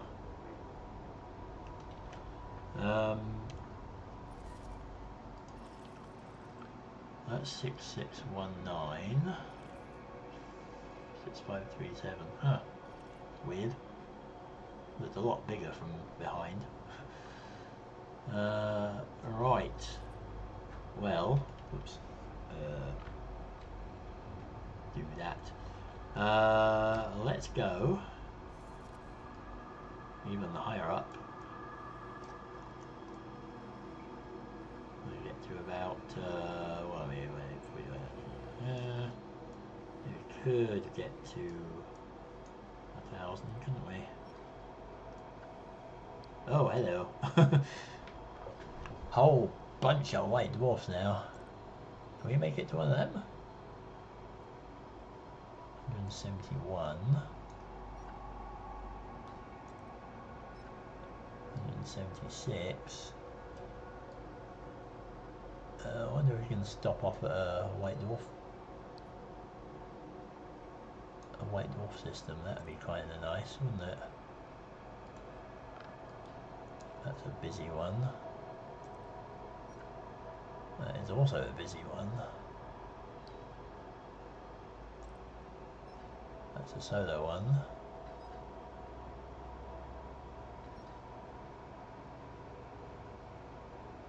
I'd like to go there, maybe. It's a little out of range though, I think.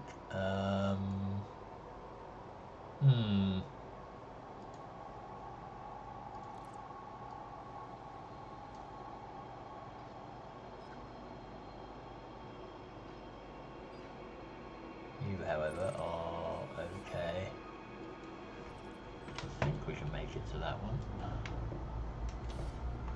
Ah, curse you. Not quite.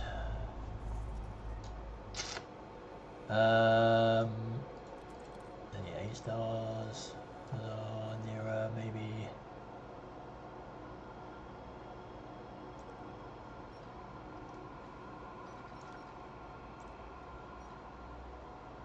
Go there. That should be doable. There we go. Alright. stop off at an A star, and then we'll maybe end at the White Dwarf if we can, because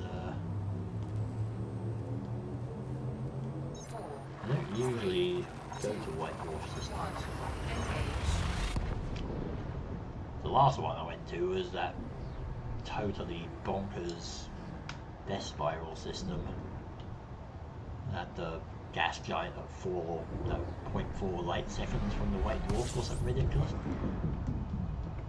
It was quite bonkers, but that was way far away. That was in the other, like below 1,000 light years below the plane.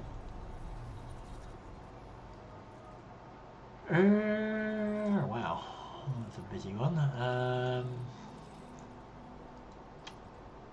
You're not terribly interesting. We're getting towards the 2-hour mark here, so I'm just going to carry on. What was it? Is it this one? No. It's one of these things.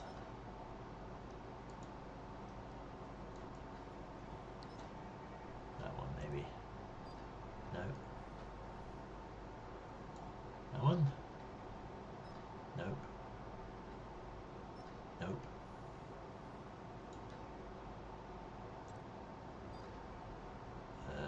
Possibly. Should have written it down. To get rid of all those. Right, it's one of these. It wasn't that one. It wasn't that one. Or was it that one? It was that one, wasn't it? I think it was that one. That's my story. I'm sticking to it. That should have landable planet and things. Or planets and things. Stock up. Yeah, I wonder if we can end on a planet around the White Dwarf that is actually close enough to see it. That would be even better.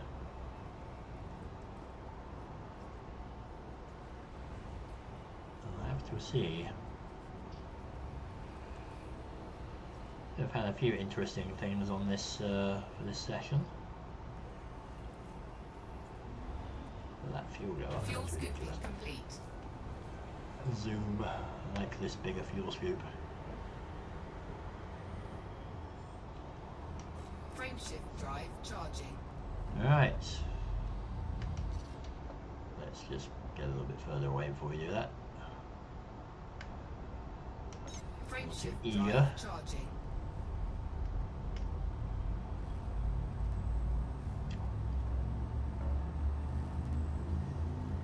Let's hope we don't get blowed up.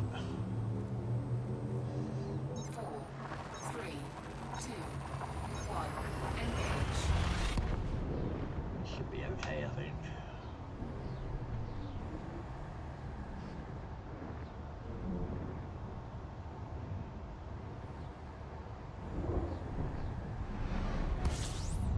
Whoa, holy crap. That's a fast one. That is enormous jet. Holy cripes, that is just nuts.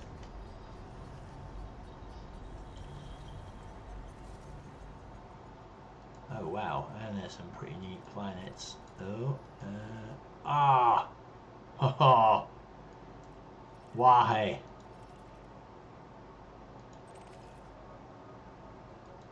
Just denied. Darn it. Yeah, I think this is a rapidly rotating one. It's like a millisecond White Dwarf, because I believe their jets get bigger. I've got to take a pic of this. But yeah, I was frustrated there because the planet, there was a planet at the barycenter, orbiting the barycenter, and it was ridiculously close, but it's not a landable one. Oops. Messing around with this. so that's unfortunate. Let's just angle down a little. Oops. There we go. I think that's probably nice.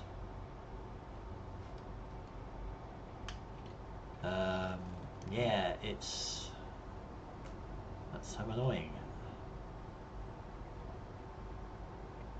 Guessing this is the Eldwarf. Yeah, there it is. So it's not landable. So I'll head over there and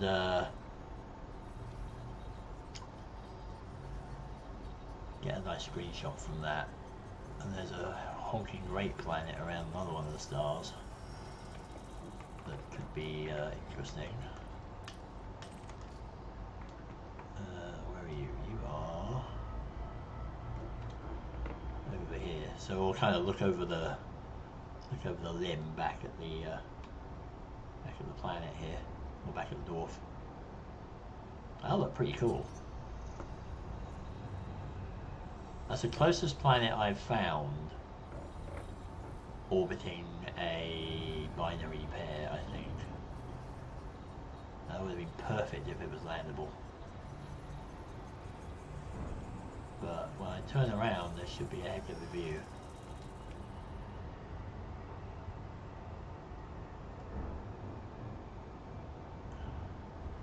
So let us go past. I mean, that is ridiculously close. And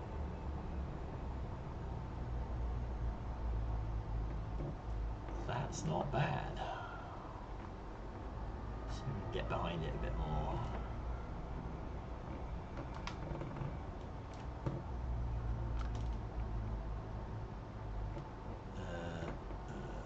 Let's just do the old look through the roof thing.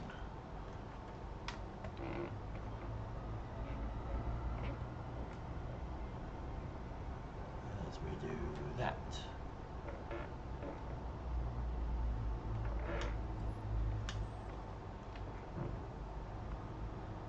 There we go.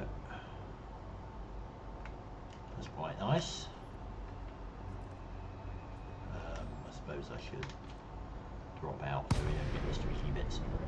I can do that.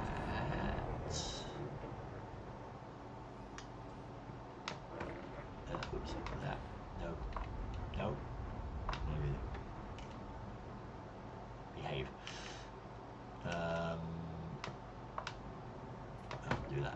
I forgot what buttons I'm pressing.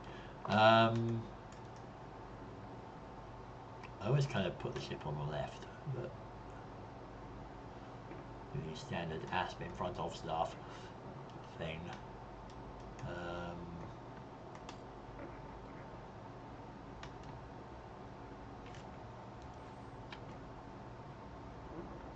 How's that look?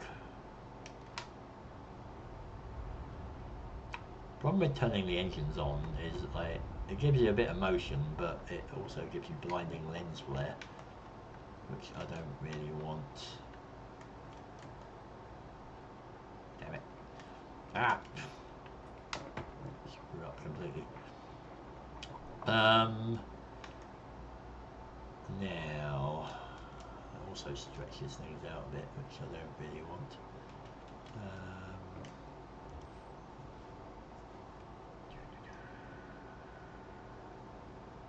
That's kind of okay. I think that'll do. It's quite nice. Cool. What's the state of this planet? Also, how far away is that? Oh, that's not far at all. Yeah, terraformable as well. That's even more awesome. That's going to be a bit of a struggle, but have nice views. That's a bit far. This could be interesting. If that's 336 light seconds away, means you are over here somewhere. Let's go here and see if we can land. Ready to We engage. might end it there for today, but that's pretty cool. Engage. I should go to these white dwarf systems a bit more. They seem to be have some interesting stuff in them.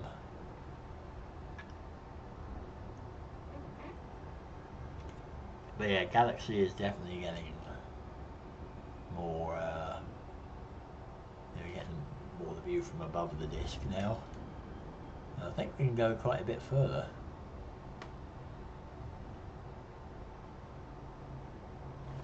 Actually, oops, not that one. I haven't actually looked at what the stars look like around here. Yeah, we're starting to get a little bit more spread out, which is good. This is what I want.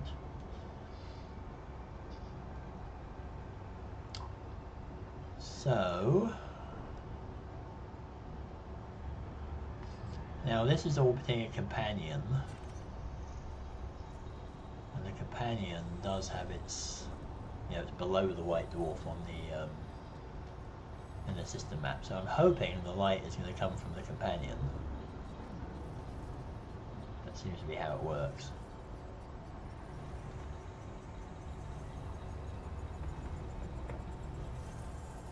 Probably get the star here as well. Yeah. What's the state of this planet then?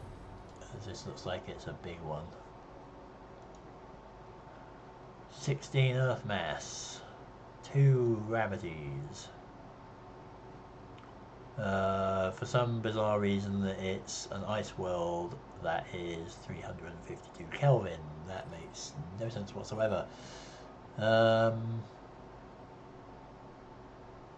Yeah, that's silly. Oh, it's got polonium on it though. Well, I guess I'll go land on it.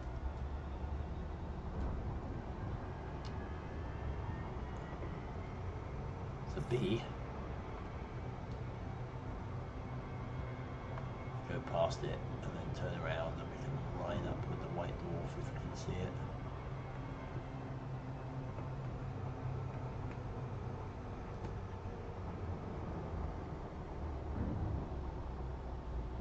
I wonder if we can from here. Oh, we can. Nice. Except I'm in the wrong direction. No. Wait a minute. I don't want the star in front of me, I want the planet in front of me. Where was it? There it is. So if I go kind of over here.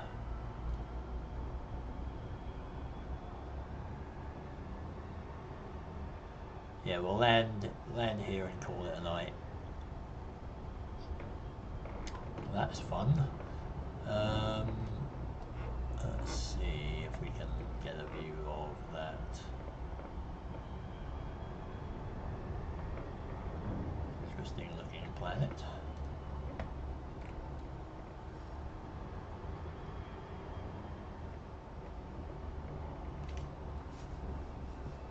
So that AB1, that's the other planet. Interesting.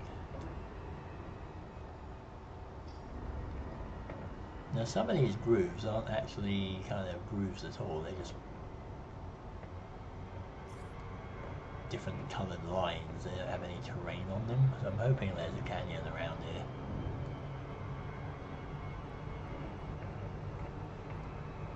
And of course, being a reasonably high gravity world, it's going to take a while to actually land on it.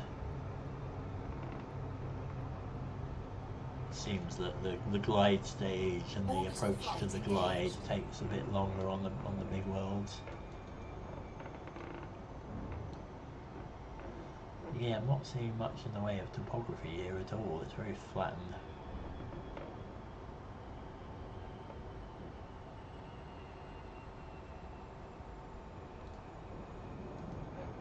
But also, of course, I guess the planet itself is really quite large.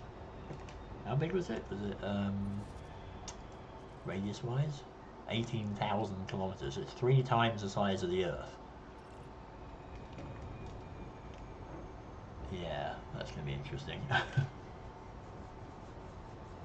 I should be able to land on it alright though. I've landed in worse. Just don't know where to land.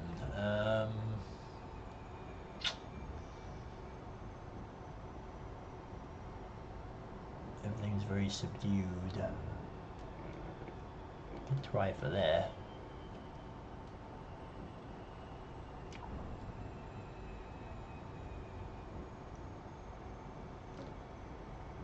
I don't know if that'll be too low. So I still have to drop 200 kilometers. Yeah, it might be a little low. I'll have to go a little further afield. Maybe down there. So yeah, this part takes a while on these big planets. Not entirely sure why.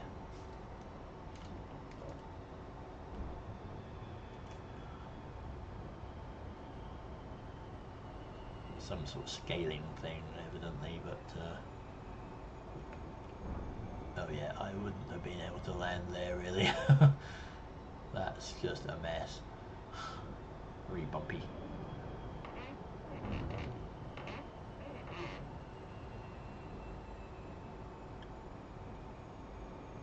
So you're basically slowing down as I'm approaching, and it's when it gets to 2.5 kilometers a second, that's when the glide kicks in, I think.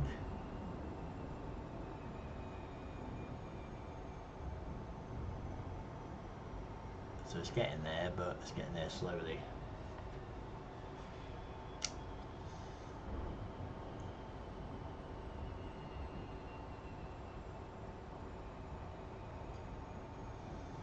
But yeah, the light is indeed coming from the actual primary sun here, the M dwarf. If it was a case of the M was orbiting, you know, to the right of the white dwarf in the system map, then I think that means the white dwarf provides the light and the M doesn't, and that would look wrong. So it's good that it's done it this way at least. It's going to pick one light source, pick the closer one. Do-do-do. Nothing to do but wait till we get to the glide stage, which we are near.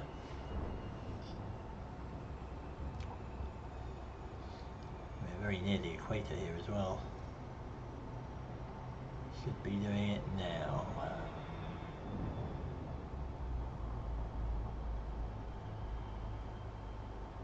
Any minute now.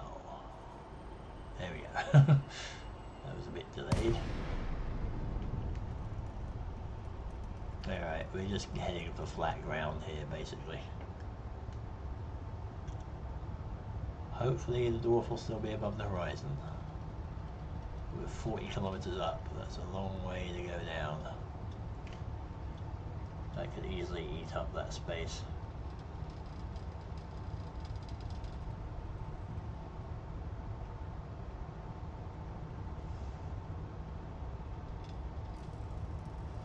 Pretty sure the sun is actually overhead.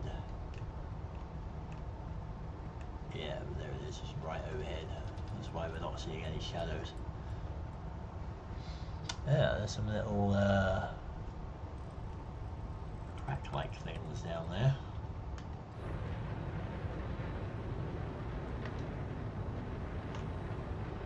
See that?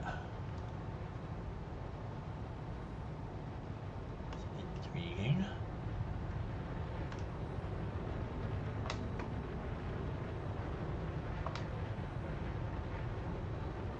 Coming in.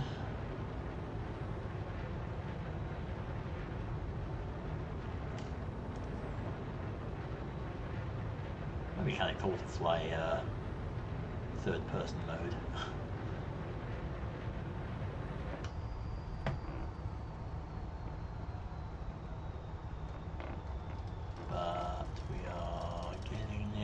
another glide.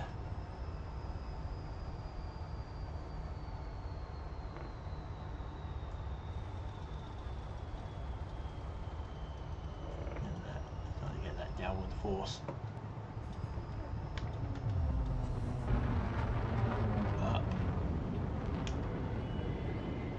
Okay, let's just not crash into the ground. A bit worried that if I carried on, that might not have been a good idea.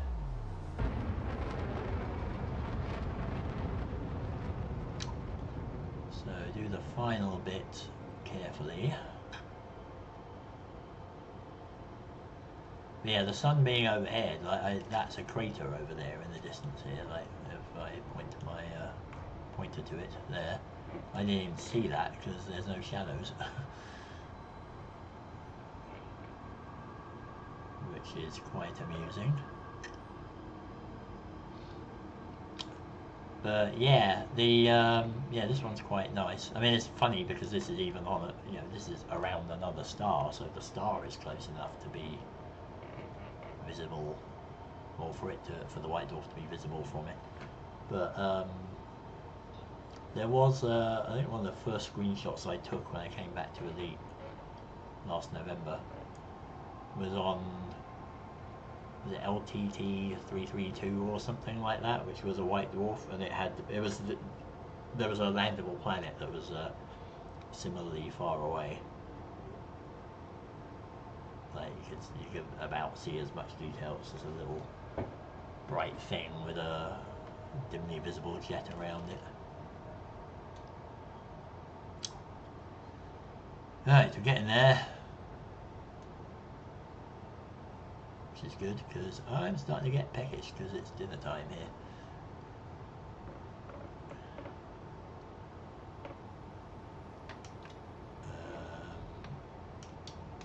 Okay, let's just level out. Landing gear deployed. Might be a bit of fog here as well.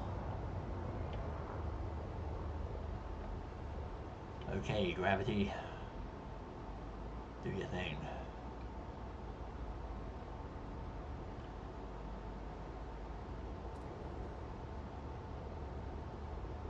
Should be good.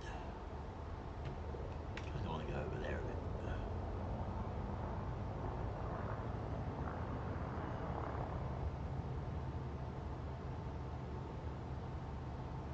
I like the look of these dark bits.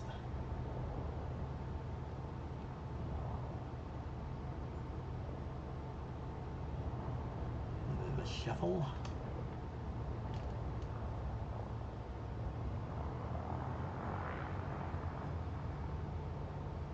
Let's head on over here.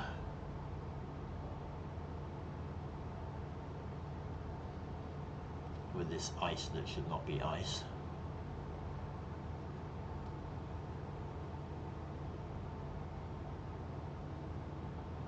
Let's see if we can actually land on it.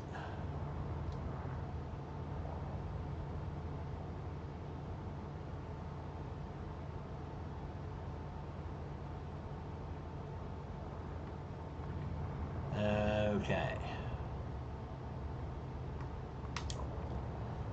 That should be a good spot if we can touch down.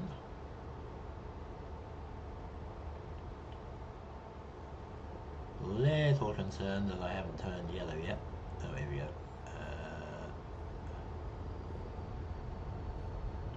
Eke down. Oop. Let's try and go for this little dip here.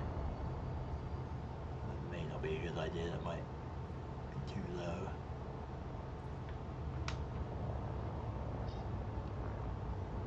Might get a hill blocking the view. Yeah.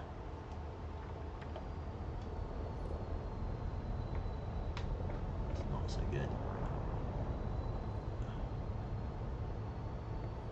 If I go on top of the hill, that'd be good.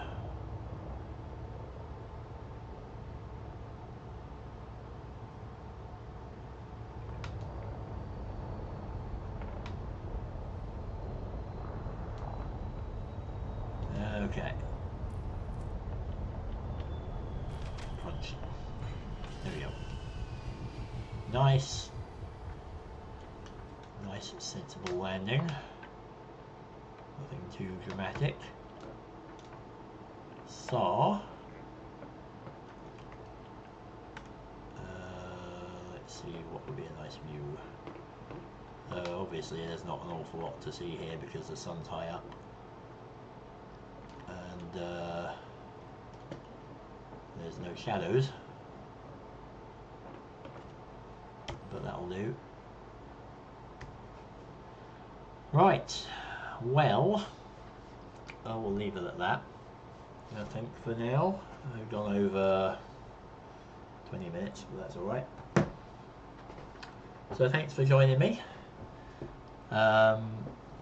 Same time, same back channel, etc. next week, next Tuesday. I may move on from here in the interim. I may keep going. Maybe not, I don't know. But this has been pretty spectacular.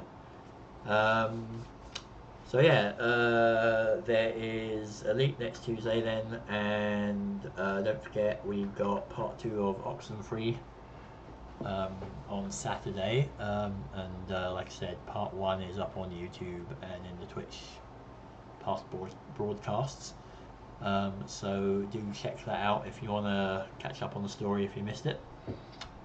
Yeah, we'll carry on with that then, and back to Elite on Tuesday. So thank you for joining me again, and I will see you. I will see you next time.